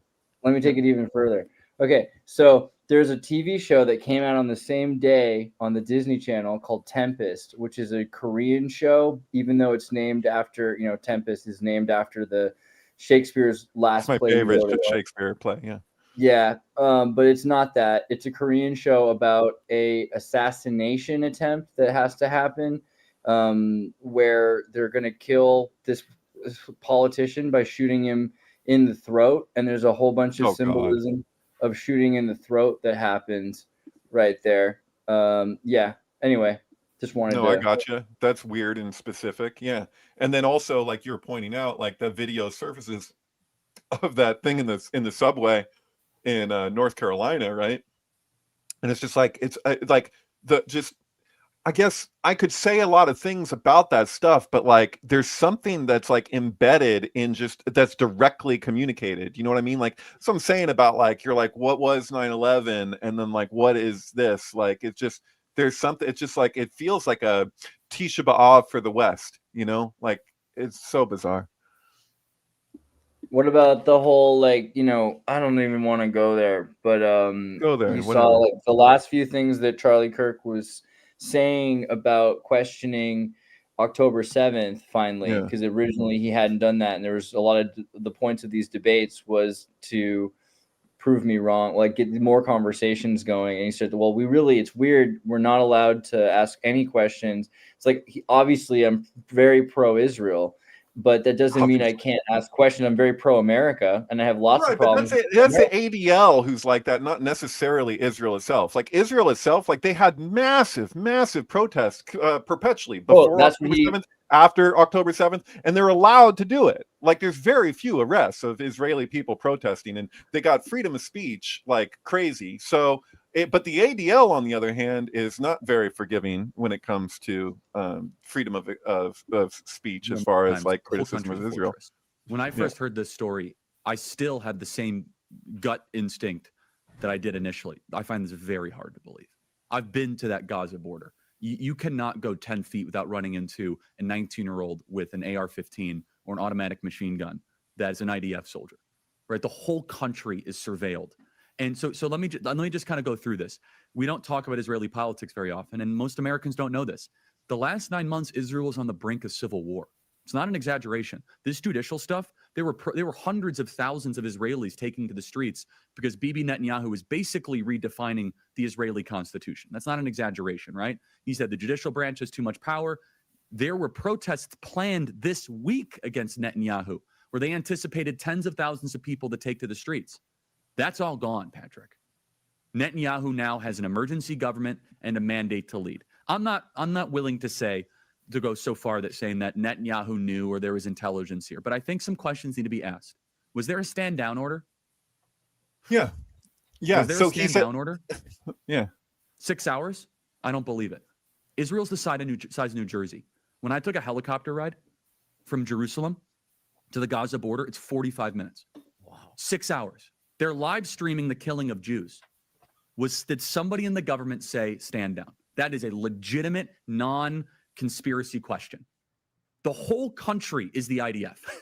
The whole country is. Yeah. And you're trying to tell me that they're going to concerts and kibbutzes and schools and by report. Right. So no, legit question asked by a lot of people, including a lot of Israelis, pretty openly. So like, I don't, but the thing is that he's a Zionist Christian. There's a whole lot more Zionist Christians in the US than there are, Jewish Zionists. But at the same time, he's a spokesperson for the Zionist Christians. He's an important mouthpiece. And so if you're gonna entertain that motivation, you can see it, but there's also just as easily you can make arguments on the other side. So I'm just not into the absolutism. No, for sure. But it is interesting that he'd been, he's 31. He was 18 when he started doing this. Like when I met him, he was 24, 25.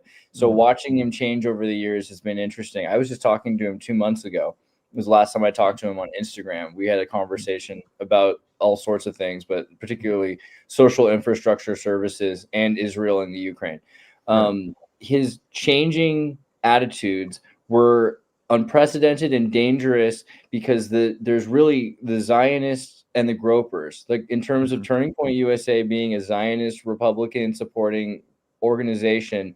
Now you see Ben Shapiro saying he's going to pick up the bloodied microphone and continue on.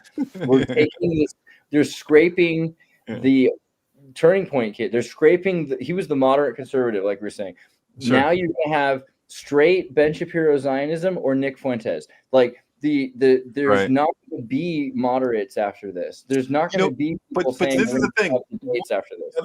One way or the other, when we're talking about this, it completely destroys that oversimplified narrative that we see from the left. Like, if you don't fill all these check marks, you're just on this team, because that team that they're talking about is multiple teams at the same time with very different views from one another. And that's what should be emphasized right now. And that if there's any possibility for reflection on the left, I would hope that it would be that recognition that this isn't just one big cult, okay, when it comes to what the right wing is, like, it doesn't really It's a bunch of little cults.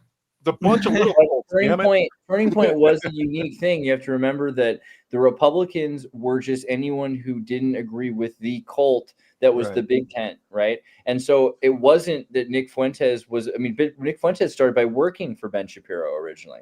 So there's this sort of Daily Stormer anti-Semitism honeypot that Mossad runs, and then there's the Zionist aligned Turning Point. So it was for a while. I mean, that was kind of the interesting thing about the Trump movement, the Krav Maga movement, I like to call it, because you have this defensive Israel movement that brought in, Black Americans, Mexican and Latino Americans, Asian Americans, disenfranchised leftists. Bernie bros were even a part of the anti-Biden, anti-Hillary Clinton, etc.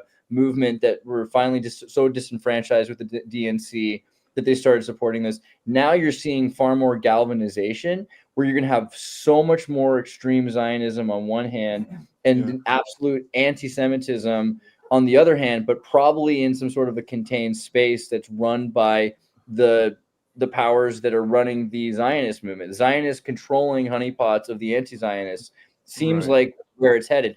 And because Charlie Kirk died before he could have said any of these things, he said very little critical things about Israel, but he was just about to do it. Now you've got this Che Guevara t-shirt version of Charlie Kirk, where they can say, well, he was this lion-hearted supporter of Israel who was unwavering and unquestioning of Israel. That's who we want you to remember. That was never really true it was true when he would do certain debates with the college students. It reminded me of what I saw in classic debate in high school, where you're not even sure if somebody really feels what they're doing. They're just, this is how you debate. This is how it's done.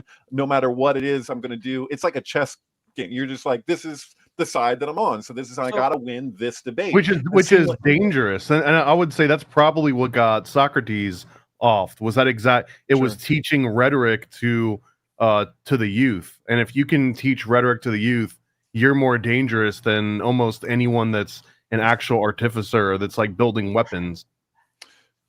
Since we played that one clip, there's other clips that you could play that would be applicable to show, like, just relatively recently, there would be the Ben Shapiro clips as well. But I shared something in the private chat. I think it's a pretty short video, and probably, I don't know if you guys have probably all seen it, but maybe not all of our listeners have. So if we're sharing Charlie Kirk clips, this is the one that's in relationship to if we were to entertain the idea of kind of an infighting on the right with the Nick Fuentes thing. This would really speak to the evidence for a motive. Do you see that? Which clip is it? Where's that? Chat? I just shared in the private chat a minute ago, like a clip on Twitter. But yeah, I don't know if it's a kid. Can you like jiggle your microphone, David? Like jiggle the cord or something? Yeah. Oh, am I breaking up? Can you jiggle yourself while you do it a little bit? You want me to twerk my microphone? What? Yeah. You can jiggle it. I don't know. My cord is jiggle it just a little bit. Okay. All right. Obviously, they're going down this anti-Semitic bent. And through her, I'm kind of finding out about these other characters online, like Nick Fuentes. I'm sure you've heard of them.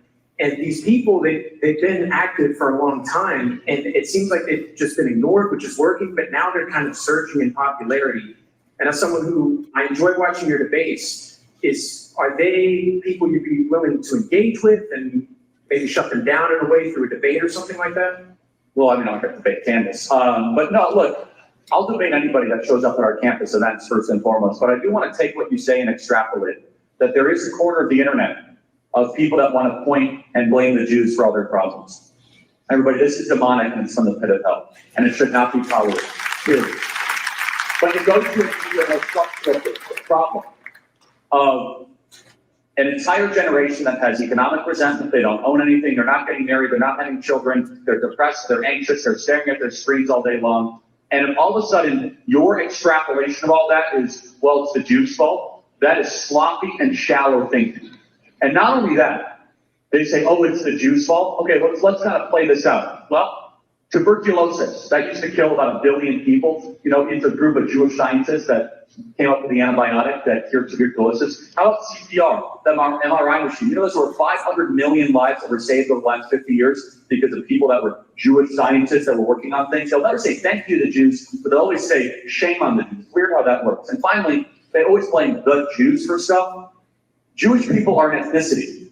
So therefore, definitionally, you have people that are secular, Orthodox, religious, that are all over the spectrum. You're trying to blame an entire ethnicity for a singular problem. Hold on, let's take a step back here. Instead of that, what could you possibly do in your own personal life to improve your own state of being? If you are blaming 0.02% of the world's population for all of your problems, that is not going to be good for your soul. It's not good for your psychology. It's not good for your future in any way, shape, or form.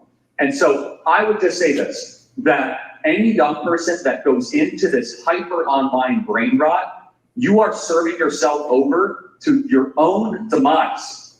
You are serving yourself into a suicide mission that will not make you happier and not make you healthier. Instead, here's your attitude should be. Your attitude should be like, I can't own stuff, I got it, can't own a home, I'm not getting married, I don't know who to date. Said, wow, the challenges are immense. I'm gonna now overcome all those challenges and go on an adventure. I'm gonna prove everyone wrong. I'm now not gonna be a victim, I'm gonna be a victor. I'm gonna dig deep. This is still a great country. This is a free country. I'm gonna use my agency, I'm gonna use my ability, and I'm not just gonna go point in the corner and be like, I'm overweight because of the Jews. Women don't wanna date me because of the Jews. How about this? As Jordan Peterson would say, sit up straight with your shoulders back, follow the rules for life, make yourself interesting, learn something new every single day, and instead of pointing at a small group of people and engaging in this brain rot, become a better person. You'll be a happier and healthier, more joyful and productive person. Yeah, and I think that it's interesting that people will focus. Like again, we were talking about like how big and diverse like the right wing movement or group is. It's like the idea that all Jews could somehow come together and work together as it would. I mean, that would have been an amazing thing to happen ever in history. But literally, the entire history of Jews has been arguing with each other about things and not with each other, right? Well, that's the fallacy, though. That's like the oversimplification version. Which, if I'm playing devil's advocate, it's like, well, it's a small group. But what's the lone gunman quote? It's not the whole government. A small faction within the government. Like that's sort of the response. That's different then, because you're not talking about the Jews. You're talking about Halikud or something like the political consolidation party that Netanyahu has set up and is a part of. That's a very specific thing. That's kind of like when people say the Muslims. There's 2 billion freaking Muslims, and a lot of them are chill people. I mean, I keep talking about these nice Muslims I meet in Montenegro that are wearing halter tops and selling coffee. They're not all Sharia Talmudic. Like, how many Jews are Marxists? How many Jews are right-wing conservatives? So the idea that the Halikud is a problem is something you're not allowed to talk about because you're worried that you're saying something about all the Jews. It'd be like saying we can't talk about the Black Panthers because they're black. I don't know. That's kind of the way to make it a racial issue is a distraction from the fact that there really are certain people in the world that are working together, particularly in states where they have monopoly of violence. Israel is a state with monopoly of violence, and it's super dangerous to be right now in the situation it is, the same way Ukraine. It's not the Ukrainians. Zelensky has control over a dictatorship where people aren't allowed to vote to change who's in charge of government. Media is suppressed, journalism suppressed, and having complete conscription of all soldiers. But are we going to say, oh man, that's racist against Ukrainians to talk about Zelensky? It's really interesting how that. Well, I want to point out too that Zelensky. I'm just saying, Netanyahu is using the Jews as a human body shield to hide his own war atrocities. Right, which is mirroring what Hamas is doing with their own citizenry as well. Totally, right. I It's just- not like a partisan or a race thing. It's a human thing, or maybe a lizard person thing. I just want to note the misnomer, kind of like a fallacy that Charlie Kirk brought up about it being like perpetually online, or these hyper online personalities, or having screens. This is sort of a concept that goes before technology exists, I'm right? Like, zooming in all the screens in this guy's house right now. Do you have any idea how many you don't want screens to see are all on the his house? but also the same argument of like, it's not all Jews, or it's just the Zionists. I mean, Henry Ford, he kind of defined this subset called the international, right? The international Jew, which was like, it's this one, it's these guys that I can like. Henry Ford wouldn't even hire Jews for years and years and years, like even up in through the 60s or whatever. So Right, and this was before he had Twitter to stare at all day. So and this, I mean, dude, if you look in, there's a Long Island, but specifically, what is it called, Yaphank or something? There's a very specific part in Long Island that all the streets were still named after Nazis even after World War II was over. And this was where like Hitler Youth had the largest grouping, and the reason I bring it up is that they didn't have 4chan, they didn't have a Reddit. Right, did perverts exist before porn? I don't even know, because it seems like porn's to blame for the perverts. I don't know. Was that a thing at any point? Not until Long Island. Does that make Eddie Murphy a Nazi though? I think you have to be from Yaphank. Okay, fair. That Paranoid American Cup is awesome. It looks like the American Gladiators. That's what it is. That's dope. Oh, nice. Yeah. It's the Bill Hicks Cup right there. Oh, you see how he does that? He puts it full screen and then he disappears. Right. Like poof. That's it's his technique. That's a smoke he bomb. Doesn't sweat it. But yeah, I wanted to show this too, David, because you were talking about how Andreas is still there. He watches us from afar, waits for someone to make a mistake, and then he fixes it. Here's it was actually 142 yards, not 200, but there's the shot that you were talking about. Wasn't it 142 minutes between when the plane hit the first tower and the last tower fell? I believe. If you say so. Because on 9/11, they open up Oculus every year at Ground Zero, that giant eyeball, for exactly, I believe it's 142 minutes. 102 minutes. Oh, 102 minutes, which is an hour and 42 minutes. Is that what it is? Yeah. Hour and 42 minutes. Yeah. So still you have that 142 encoded into it, but yeah. Yeah, the 42. I know that I saw film of the shooter. 142 encodes Jupiter too, because the alchemical symbol for Jupiter is an amalgamation of a 1, a 4, and a 2. Really? Yeah. So there's part of that, and so it's the whole thing. It's like I'm kind of tripping out.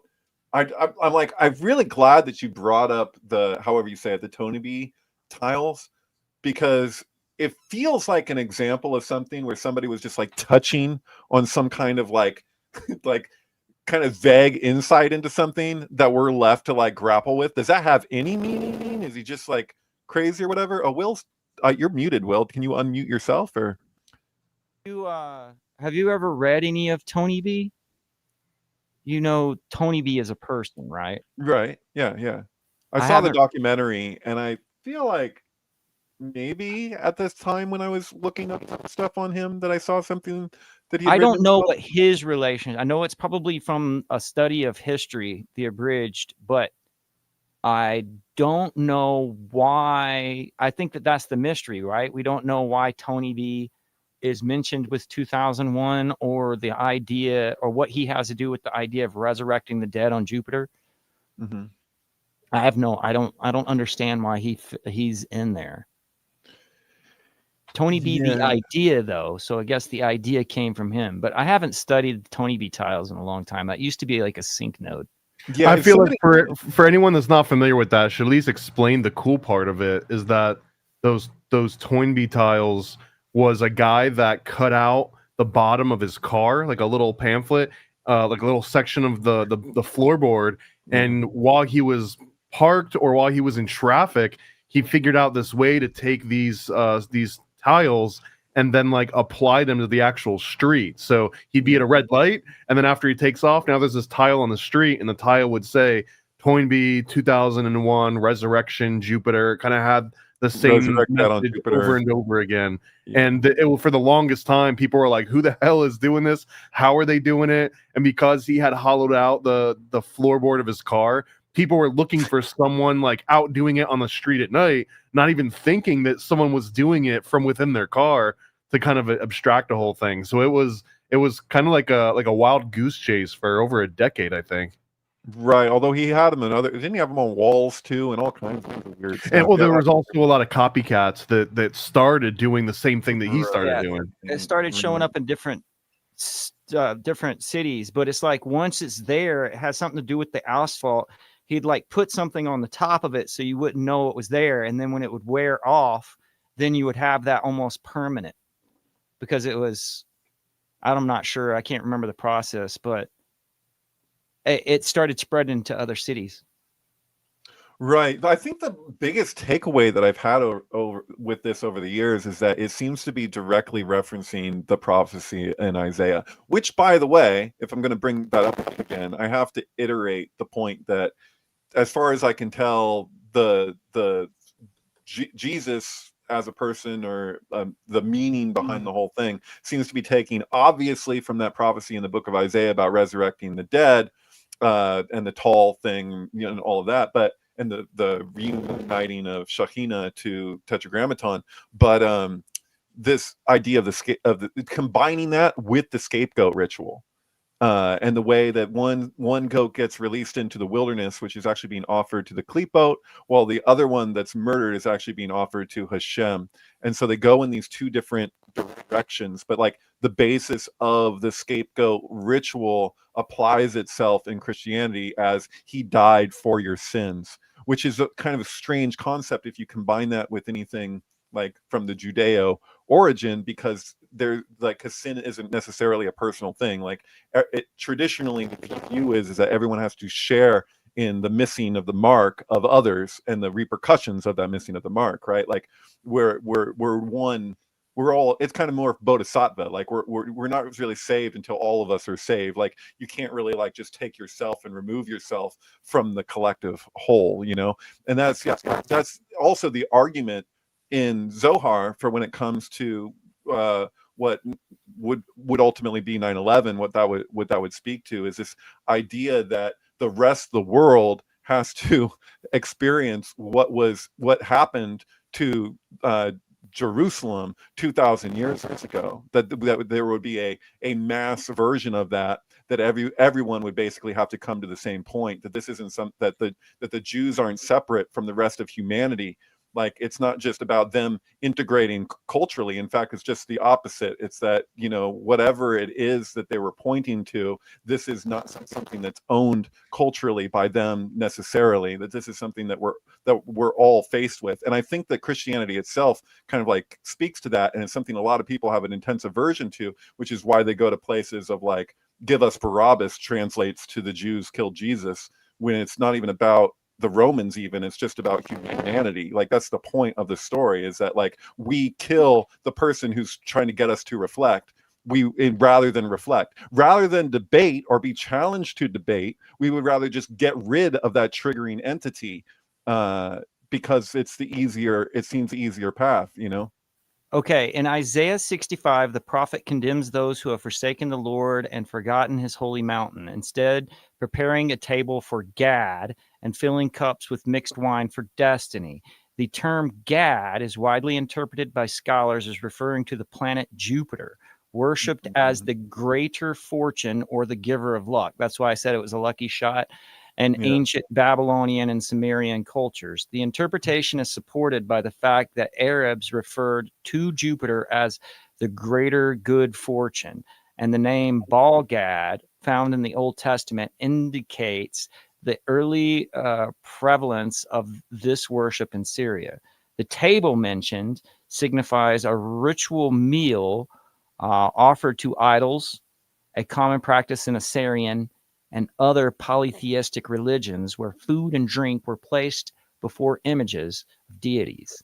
Right. So the fortune card in the trump card in tarot, for like in both in Crowley's deck as well as in the Rider-Waite, you see these three figures, which according to Crowley represent multiple aspects, like the Egyptian expression is one thing, and you have kind of this he kind of groups three different deities into one with the one that's actually moving off of the wheel. So you have the Wheel of Fortune actually has Tamas Guna, Sattva Guna, and Rajas Guna, like all in sequence, right? And the Rajas Guna is actually removing itself from the karmic wheel, right? Like I'm kind of combining culture, Buddhism and Hinduism here, but the idea is that you have these three different states that are expressed in all of nature, right? The Tamasic is like the solidified, grounded. The Sattva is the pure middle path, and Rajas Guna is like intensity, like high energy.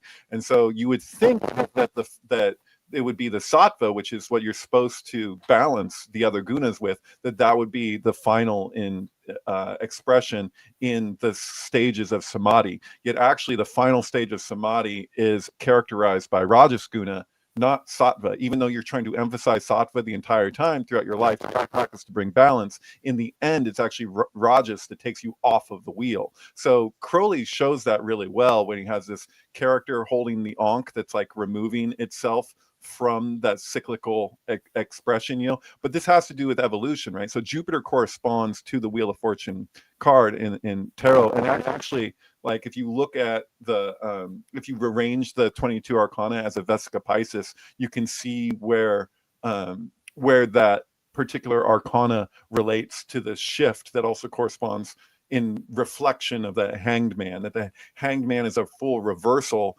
and the Wheel of Fortune is turning towards that reversal, where you end up with a reflection. It really, like, I had a video that I made, Will, in response to your Man in the Mirror video on the strength card in tarot. You've probably seen it, but the whole basis of that video, I could share it somewhere, maybe in the comments for people, but the basis of that video is responding to your symbolism of the Man in the Mirror, considering that the major arcana expresses itself as this kind of like individual of the hero's journey. As you have the hero's journey, and then you have the reflection in the underworld, like Nut versus, however you pronounce it, but like the Egyptian sky goddess is like mirroring back our own goings on, yeah. Man in the Mirror. I'm thinking about the Man in the Mirror. Oh yeah. Will, before you were asking about the connection or like why the Toynbee, was because Toynbee, I think it was in this book and Experiences, that he writes about this call and response framework that like civilization and like humanity keeps going through. There's a call for a need, and then there's like a response to that, but that there's this cyclical nature that we'll never ever escape from. And he was, I think, pessimistic about it. He kind of said that like at a certain point we're going to run out of chances. Like each one of those call and responses is, here's how you elevate to the next position, and if we can't constantly do that, I think I'll paraphrase it, but I think that he basically said that human civilization dies by suicide, not by murder. And that he meant this in that, like, it's kind of our fault. And that's what part of the Toynbee tiles was like, hey, just like Toynbee is warning us, if we don't take control over our own evolution of technology and how we use it, that eventually this is going to ruin our chance, and that we're going to be stuck into this like constant death rebirth cycle. Right. That's Isn't that like Jack Archive- Parsons' whole thing too? Like Jack Parsons like would say Archive. that we create the demigods and plutocrats, and that's a reflection of us. Like we're responsible for it. So, I'm sorry, I interrupted you, Will. What were you saying? No, I was just making sure I could find this book again. That says archive.org up there, so that's all I was just I mean, I could probably just download When you got to that. rent this particular one, but I'm sure you can find a better version of it somewhere. But isn't that like a common thing if we're talking about like Jupiter and Saturn or Kronos and Zeus, like that the cyclical nature of that you know, like that's an archetypal like cycle, right? Like, isn't that kind of Well, where the gets 42 is often associated to like, okay, so Jupiter, I put in there a while back, drops of Jupiter in her head. I think you showed it at one point. That song by Train was inspired to him because he was dreaming about his dead mom and he woke up, and the first lines of the song, drops of Jupiter, she's in the atmosphere, drops of Jupiter in her hair. That's like about his mom or whatever. Oh, okay. But he associated her as being on Jupiter, so to speak, like out in the space. And a lot of times, like I also put something for Left 4 Dead 2 is associated. There's a song called 42 by Coldplay that goes, those who are dead are not dead. They're just living in my head. You know, there's like a lot of times where either synchronistically or perhaps even intentionally, Jupiter is associated to life after death.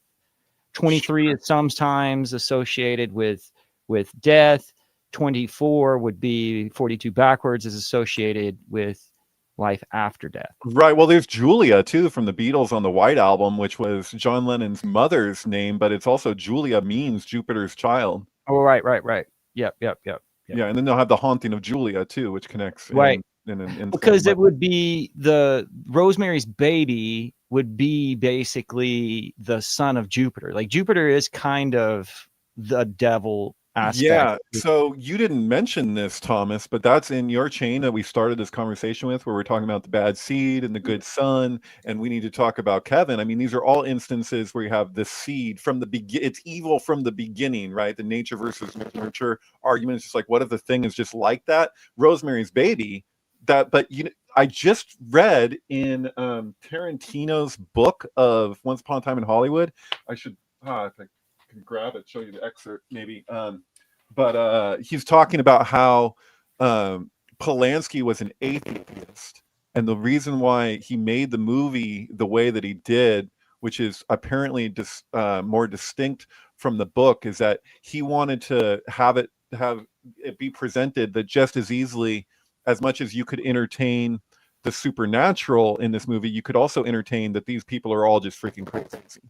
So like that basically like you can watch Rosemary's Baby and interpret it that there is no real magic. Everything has its own explanation at the same time, and like, yeah. Well, I think there's a direct connect. It's weird, right? So the same exact thing you're talking about, Polanski being like an atheist, but kind of playing into this.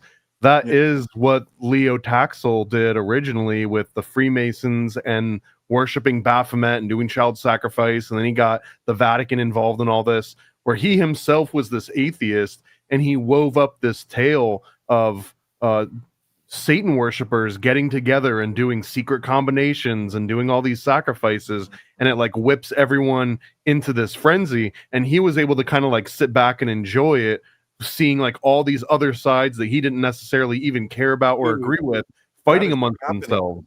That is happening. Like that is like, that's the issue. Like I'm totally like, I'm open-minded. I'm willing to entertain anything, even that Israel did it or whatever. Like if you give me evidence for it, I'll consider it. I don't have any, like I'm open. But at the same time, I'm just like, dude, like it feels like strings are being pulled, man. I'm like, I feel like I wasn't convinced on the Trump. Like, well, there's a whole bunch of stuff that you said earlier that made me think about that conversation Kevin Costner has to Mr. X and JFK when he's sitting there on the park bench, and he's like, stop with all of the details, just focus on who benefits. Like, you might not think that person did. And opportunism around the thing. So that's the issue. Like, we could talk about 9/11 and you're like, oh, inside job, whatever. But look at the goddamn opportunism. Like, I mean, what becomes more paramount is like the way that this is being used, or like who the technical culprit is. Because like in the end, it's like if it's a lone gunman or if it's an organized thing, like how is it? What's happening now? Like what are we doing it, and how are we with each other? Like people just like, man, like it's crazy. Well, I mean, who benefits? To me, the whole trick with the Trump assassination is like he was really the only. Why would anybody who wanted to be benefited put their like everything in just that one person's shot. You get what I'm saying? Like if the Secret Service knew that it was going to happen and just let it happen, they're basically, what would benefit if he missed? You get what I'm saying? There really was no benefit for the deep space in the assassination of Trump. The only person who really benefited from it was Trump when the guy missed. So what would be the benefit? Like, who benefits for Kirk? And I don't know. Like, after you're talking about Shapiro and stuff, like Shapiro is, please forgive me, I actually listened to a lot of him, but he's pretty sheep dipped. You get what I'm saying? Like he's a talking head for the state of Israel. Not even just that though. Like it's worse. It's like he'll claim that he's like representing this like intellectual understanding of Israel everything, and real is like Jewish scholars like just like kind of, you know, they find him kind of detestable in a lot of ways, because he'll talk like he knows what he's talking about, but a lot of the time he does not know what he's talking about. He's a quick talker. He's like a filibuster. He's kind of. If I talk fast enough, you won't notice that I don't know what I'm talking about. A lot of the time. Actually, it's another rhetorical device called Gish Gallop, and that's where if you dump a whole bunch of stuff on somebody, then they have to spend the rest of their time addressing all this random crap that you brought up instead of bringing up your own points. It's just another really. He's good at debate, but I don't think he was as good as Charlie Kirk, because Charlie Kirk was able to be very composed, and he didn't necessarily leverage the same rhetorical devices that Shapiro did. He didn't leverage like some of the ad hominem style attacks, which do work. Like, it's a rhetorical device because it is incredibly potent, that is directed towards the people listening and not to the person you're debating. And when Will was like, well, what's the point of this particular who wins out? I'm glad you brought up the original Trump assassination attempt, where like the ketchup packet blew up in his ear, whatever the theories are. Whatever happened. Because that one, if it were a King Kill 33 ritual, which I've said a few times now, I think that it was a modern improvisation. It's like an evolution of King Kill 33, where the shot took out Biden because all of like this extra surge of support that Trump got, and the media blitzkrieg that happened that completely redirected everyone's focus. This allowed Biden to kind of slink off stage left while Trump has got the spotlight on him.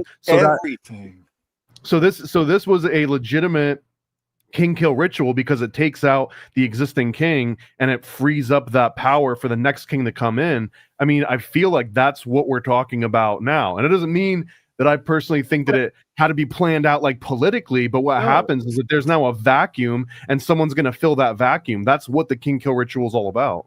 I mean, if it was a professional hit, it would be coming from Israel, right? It would be Mossad. No, we don't. Dude, you don't know that, but if it was, that's who it would be. Anyone who wants to stir up a civil war in the United States who has a motive for that could, and it doesn't even, you know. Yes, it could be easily patsied on Mossad. How's that?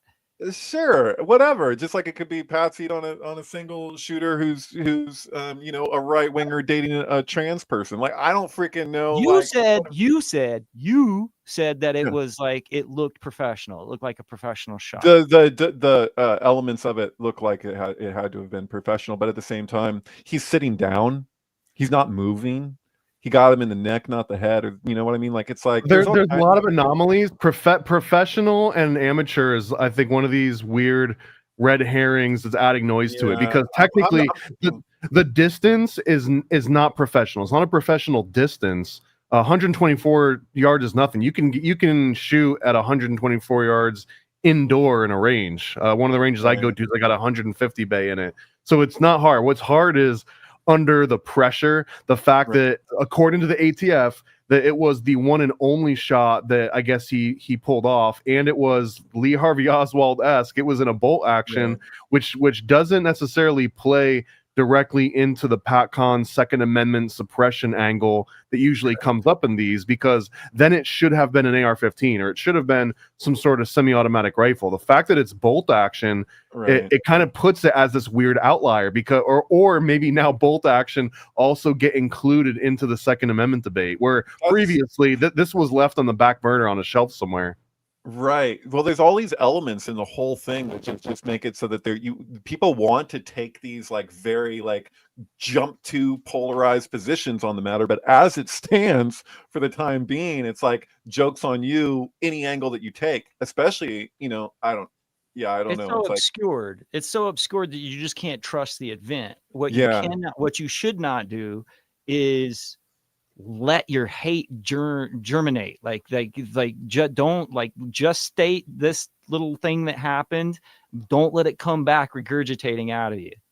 right. I think a lot of people are probably have a lot of aversion to making claims and then seeing some new piece emerge, and like the way you'll tense up when you're like, oh shit, I said something, especially if it's being recorded online, you know what I mean? You're like, it was this, and then you're like, oh no, well, what do I do? It's like, just don't do that. Like, you don't have to do that. Like, I can entertain a lot of possibilities while we're doing this talk, and like, it's okay. Like, if I made a statement, it turns out to be wrong, I'm gonna set myself up that I'm not presenting it like I know what it is and this is what it is. Like, it's a terrible thing to do to yourself, dude. Like, you're gonna, you know what I mean? Like, you're gonna walk away from something and you're like, you don't have to do that in life, dude. Like, you know what I mean? Like, even in your personal stuff, you don't have to take a really strong position when you don't have all the information.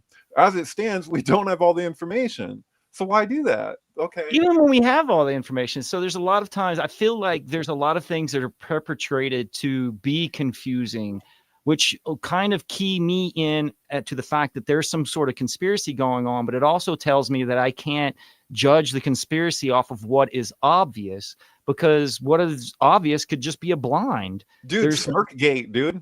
That kid with the freaking MAGA hat with the Indian guy. Like, that's like, well, I often think of like Obama's birth certificate. You remember how it was like Obama's birth certificate, so forth and so on. And then when he finally released it, it was obviously manipulated by Photoshop. But if you look at what was manipulated by Photoshop, it wasn't anything of consequence. So it's like, yeah, it's a conspiracy, but that doesn't do anything for you. You know what I'm saying? Right. We landed on the moon, but we faked all the footage. Like, Okay. Truth is a claim is that withstands rigorous questioning. Reliable sources is dangerous rhetoric because it conditions you to outsource judgment. Once you trust the filter more than the first-hand words, you're not seeking truth, you're seeking reassurance. That's how propaganda works.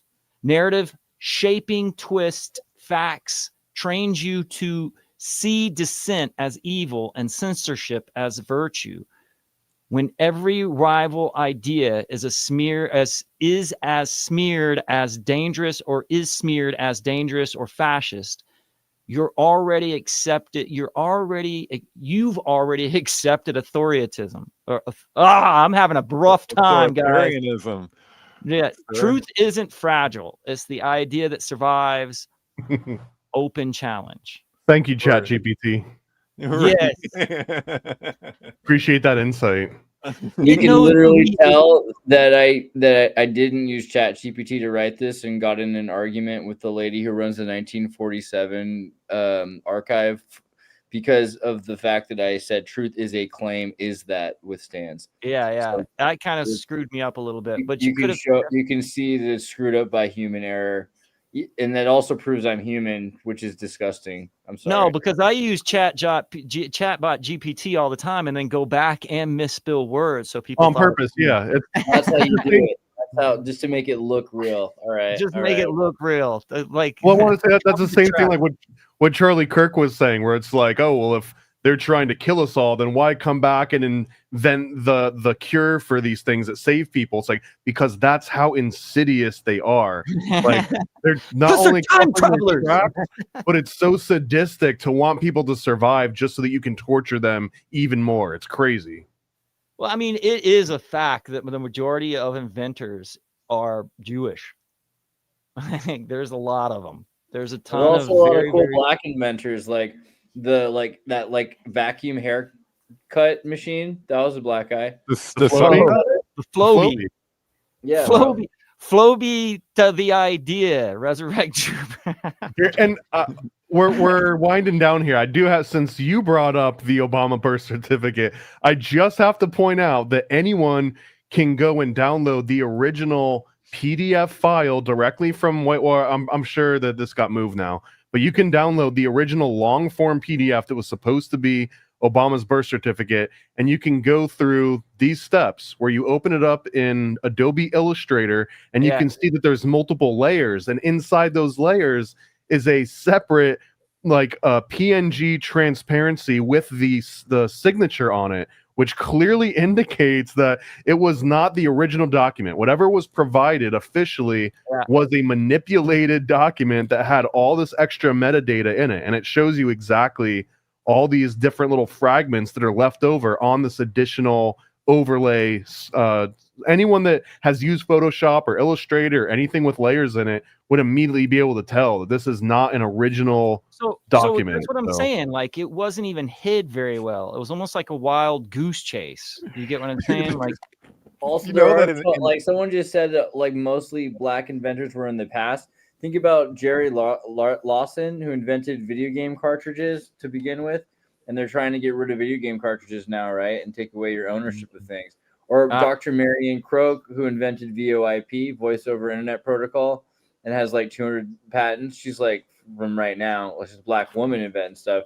I don't know. Like, there's tons of there's a weird mandala effect on Eli Whitney. Eli Whitney, the guy who invented the cotton gin, has been called black by a whole bunch of rappers, and he's like on websites as being black, but he was actually white. And there's people who freaked out about that because they were like, well, I remember being told that the guy who invented a cotton gin was black. And I had an experience like that one time at a civil rights museum. I walked up to the wall, and then I was like, I for some reason thought Carver was the guy who invented the cotton gin. It was wild. No, George Washington Carver was black, but that's different than Eli Whitney. Eli Whitney was probably not black, but then again, how much do you believe anything? Like, I feel like George Washington being able to throw a coin that far, probably part black, right? Like, and like Ben Franklin, come on, bro. Like, come on, bro. Or whiteface, all that powdered wig stuff, you know, they're probably black. I was recently informed by somebody close to me who just got back from Africa recently that almost everybody in Africa it sees it as a very big point of pride that Obama is from Africa. Not just his family, but that he is from Africa, because it had to be kind of inquired a little bit deeper, and they're like, no, he's from here. He's from there's a support and a liking of him because he represents Africa because he was born here. So well, I mean, like, depending on who you talk to. What's weird is I remember going down to Alabama on the beach, and they were selling pictures of Obama's face in crosshairs, and like, you guys can talk about like Trump derangement syndrome all you want, but all of that kind of gestated because of Trump's pushing against Obama at that time period. Like, Trump was the one who was talking about his birth certificate for a long time, and then after it came up, it was like all of a sudden not an issue anymore. But Trump, the whole camp of Trump, has used violence as a way to get the nominations just about at every election. In Cleveland, in 2016, there was a huge violent thing that was happening on the streets. Was the stop the steal during the RNC. But I know that Roger Stone actually put out the addresses of the opponents for Trump. So individuals were like showing up at their like hotel room, whatever. Yeah. No, it's intense. And what was the album that Jay-Z released on September 11, 2001? Wasn't it the Blueprint? Yeah. It's the Blueprint. We're talking about Blue in relationship to all that. Like, I would say, like, there's something, right, but there's something to be said for like the formulaic aspects of all of this. Like, when if you dig deep enough into 9/11, like, you see these very specific archetypes and a very direct formula for like what went down, literally. And like, that's like looking at it just screams of, if you study Tisha B'Av and the way that Tisha B'Av is related to, that it is a formula that gets repeated again and again, and it's something that every time the cycle comes back around and we're forced to experience this birth of tragedy, like it's another level of a developmental leap that goes along with it. It speaks to what Nietzsche was talking about with like the juxtaposition or the oscillation of Apollonian Apollo and Dionysus, Apollonianism and Dionysianism, you know. But it's like there's this kind of contrast between these polarities that goes back and forth, and it's part of a larger awakening process. Like it's actually pushing us towards this evolutionary thing, which really speaks to what 2001 A Space Odyssey is trying to communicate about the nature of evolution, and very much ties in with what we're seeing happen in the world. Like I really feel like what COVID was, as far as COVID response, like it was kind of a test of how much you really questioned the government's opportunism that surrounded 9/11. Like how you responded to COVID was very much tied to how you interpret 9/11 at that point. Whereas like this itself too is, it's like people who just jump at whatever explanation is the most convenient in the moment. Like, have you not learned your lesson yet? Like, what does it take for collectively for us to just not do that? Like to actually be genuinely objective, like to not fall into the dualistic mindset. Like, I don't know what that takes. Like, it works. It's like the whole thing about people hate like dirty politics or negative political ads. But the reason that we still have them is because they work. Yeah. True. Anger equals engagement. You piss people off, it doesn't matter. Like the engagement is the same. Hey man, we should probably wrap this up because I think I gotta go. Like there's people here for me. Okay. Sounds ominous. They found me. I don't know how, Marty, but they found me. Run for it, Marty. tell them not to that if they release the CS gas in close proximity to wood, that it can actually ignite. Interesting. I didn't know that. And if you mix up various metals all together, you'll just end up with thermite, according to. Okay, well before we start describing how to make nanothermite, this is a good time to pitch that everyone here is invited. David, Andreas, anyone that's actually watching. But me and Will are gonna be breaking down Bad Seed, Clifford, Problem Child, a whole list of these different. And do you now have access to both versions of the Bad Seed? I have the one that's on archive.org, which seems to be like, I don't Does think it end with lightning? Yes. Thanks for ruining it. We didn't say what happened with the lightning. It ends with lightning. But like I said, at the end, after the lightning, there is a scene where they introduce all of the people who are in there as if it was like a play. And then it ends with her spanking the kid, but it's a joke because the kids act like the kid tells you her real name. And yeah, there it is right there. Like that's how it is. But discipline your children, the thing or that else. drops your jaw is the lightning, because I was sitting there looking at the time. I was like, man, they only have like 3 minutes left. The little girl goes to go retrieve the metal that was put on her shoes that was in the pond. Her mom told her where it is. She waits for her dad to go to sleep. She's running down there. The dad gets a phone call. He wakes up. He's not knowing where she is. It goes back to her. She's like grabs a net, starts reaching down there, and then boom, that's it. That's the end of it. And my jaw dropped because I did not know about what is the lightning flash that'll take down the tower, really? Like, what is the lightning flash? Is it Epstein? What is it? I don't know. I mean, I really like the whole Epstein thing just keeps getting worse and worse. I mean, I don't know if it's even doing him any damage, but I expected when I think I remember texting you about this, but when he and Elon started getting a fight, I was like, oh, Elon's about to say something crazy like Trump faked the assassination or something of that nature. Yeah, you did. Elon really went fanboy for Trump after the assassination. And that was evident on his interview with Trump on X, where he's like, he couldn't even get words out. He was just like babbling about Trump, and you came out and you were like, fight. And I was like, yeah, that's basically what Elon sounded like. But when he started mentioning the Epstein, I mean, do you find that that's Is that plausible? Like, I mean, are we kind of like in agreement that Trump had at least some friendship with Epstein? Absolutely not. He kicked him out of Mar-Lago. What more proof do you need that they were arch enemies? Is that he had him kicked out of Mar-Lago? You wouldn't do that to someone that you were colluding with as a public way of distancing yourself. They would never do that. A lot of things fall apart though. Like Roger Stone actually wrote a book that was all about how the Clintons were involved with Epstein. Now you like roll that back, like that's it's one big club and you ain't in it, Will. I like how Will says, okay, we need to start wrapping this up, and then he's like, so Epstein? Like, we haven't even talked about that. May have been me actually, but he's responding. But yes, he's go subscribe to Meta Egg, bro. Watch all of my new shorts. Holy crap, I've been working my butt off, peoples. Oh, nice. Come on now. Oh. I'm just showing people how to do it. I'm just showing you how to do it. That's it. And these are going well, man. Look at these ones. These are ones that are starting to get up in the views. I like the alien breakdowns. Apparently people like the alien more than you. Yes, that is apparent. That one that I just did with the Watchmen, I just did that last night at 10 o'clock, right before I went to bed, woke up, but it hasn't moved from 1,000 since this morning. That was overnight.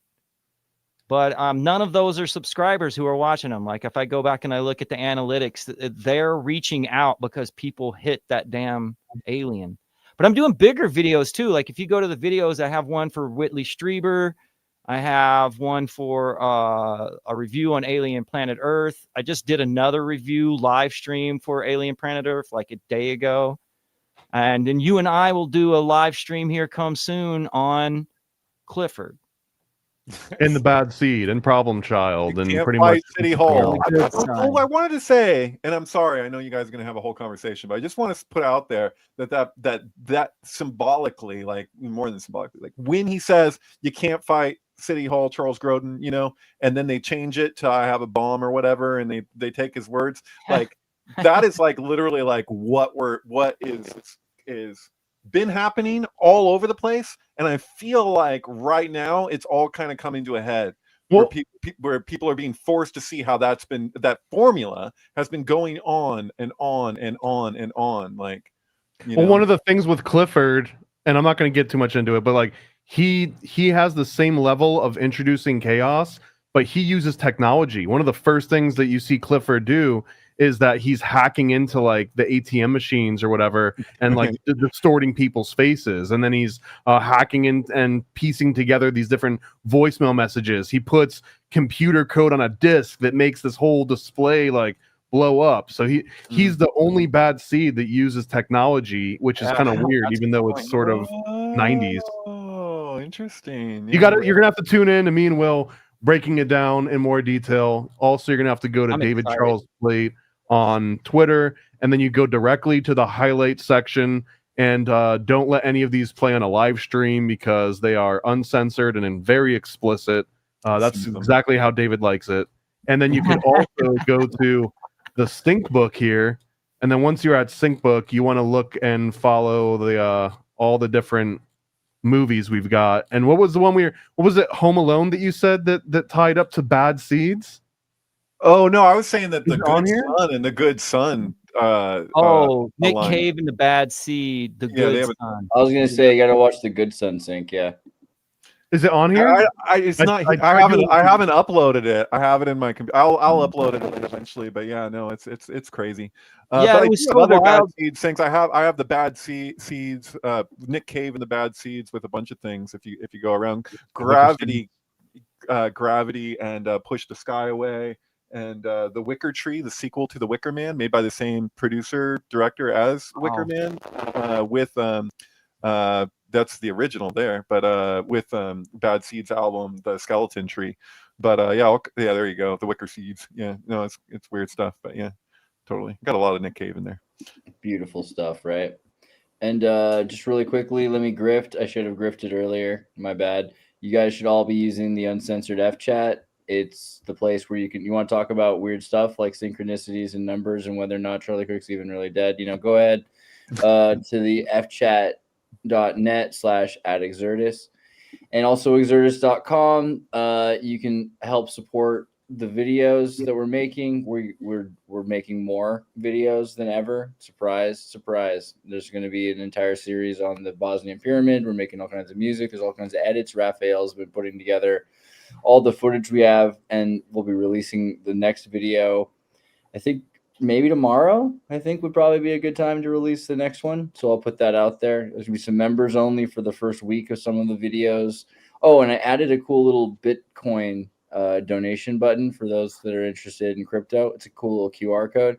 Go to the sweet spot, andreas.me. You can also contact, there's all the different ways you can contact me directly now. If you want to send an email, do a WhatsApp, FChat, Instagram, X for the account there. And yeah, also the donation buttons are all set up now. Everything is upgraded. So sweet. Make sure you support us if you like our work, because sweet. Can you, before you go, just share that image of you and Charlie, just like so we can see his smiling face with you, because it's really sweet. And don't forget about Paranoid American either. Yeah, it's kind of painful, but sure. It's funny because he was a base motherfucker.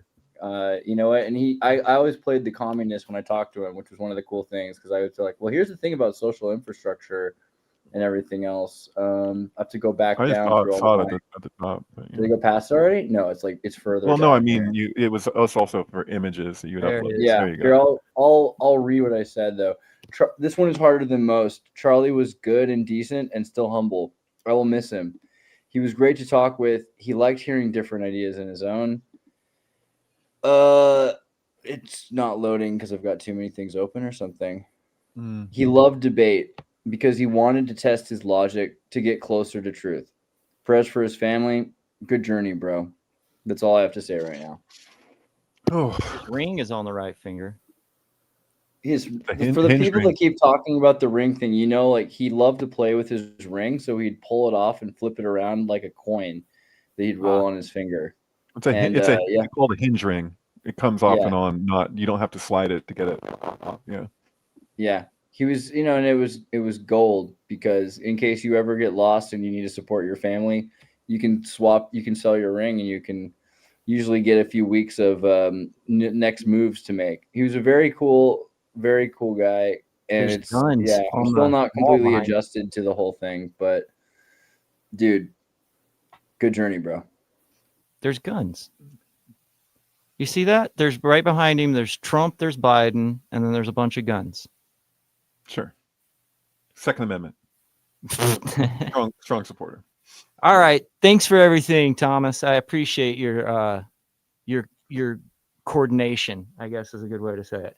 I do my best. I can't do nearly as well as Andreas does, but R.I.P. Charlie. See you guys. R.I.P. Charlie. Good All right, you're gonna plug yourself right there, Thomas. I guess American.com. Yeah, it's hard to follow that. Yeah, but I will. You can go to paranoidamerican.com, and I've noticed that a lot of people, when I go to conventions, they're like, yeah, cool conspiracy cards. What's that? Harry and the Hendersons, and they'll like outsell my own. So now I've got all my extra vintage American cards that I'm also selling all the rest that I got. So if you want some classic 1980s Harry and the Henderson with the original bubble gum that tastes like chalk now, or Alf or American Gladiators, you can go and get those on paranoidamerican.com. R.I.P. Charlie. R.I.P.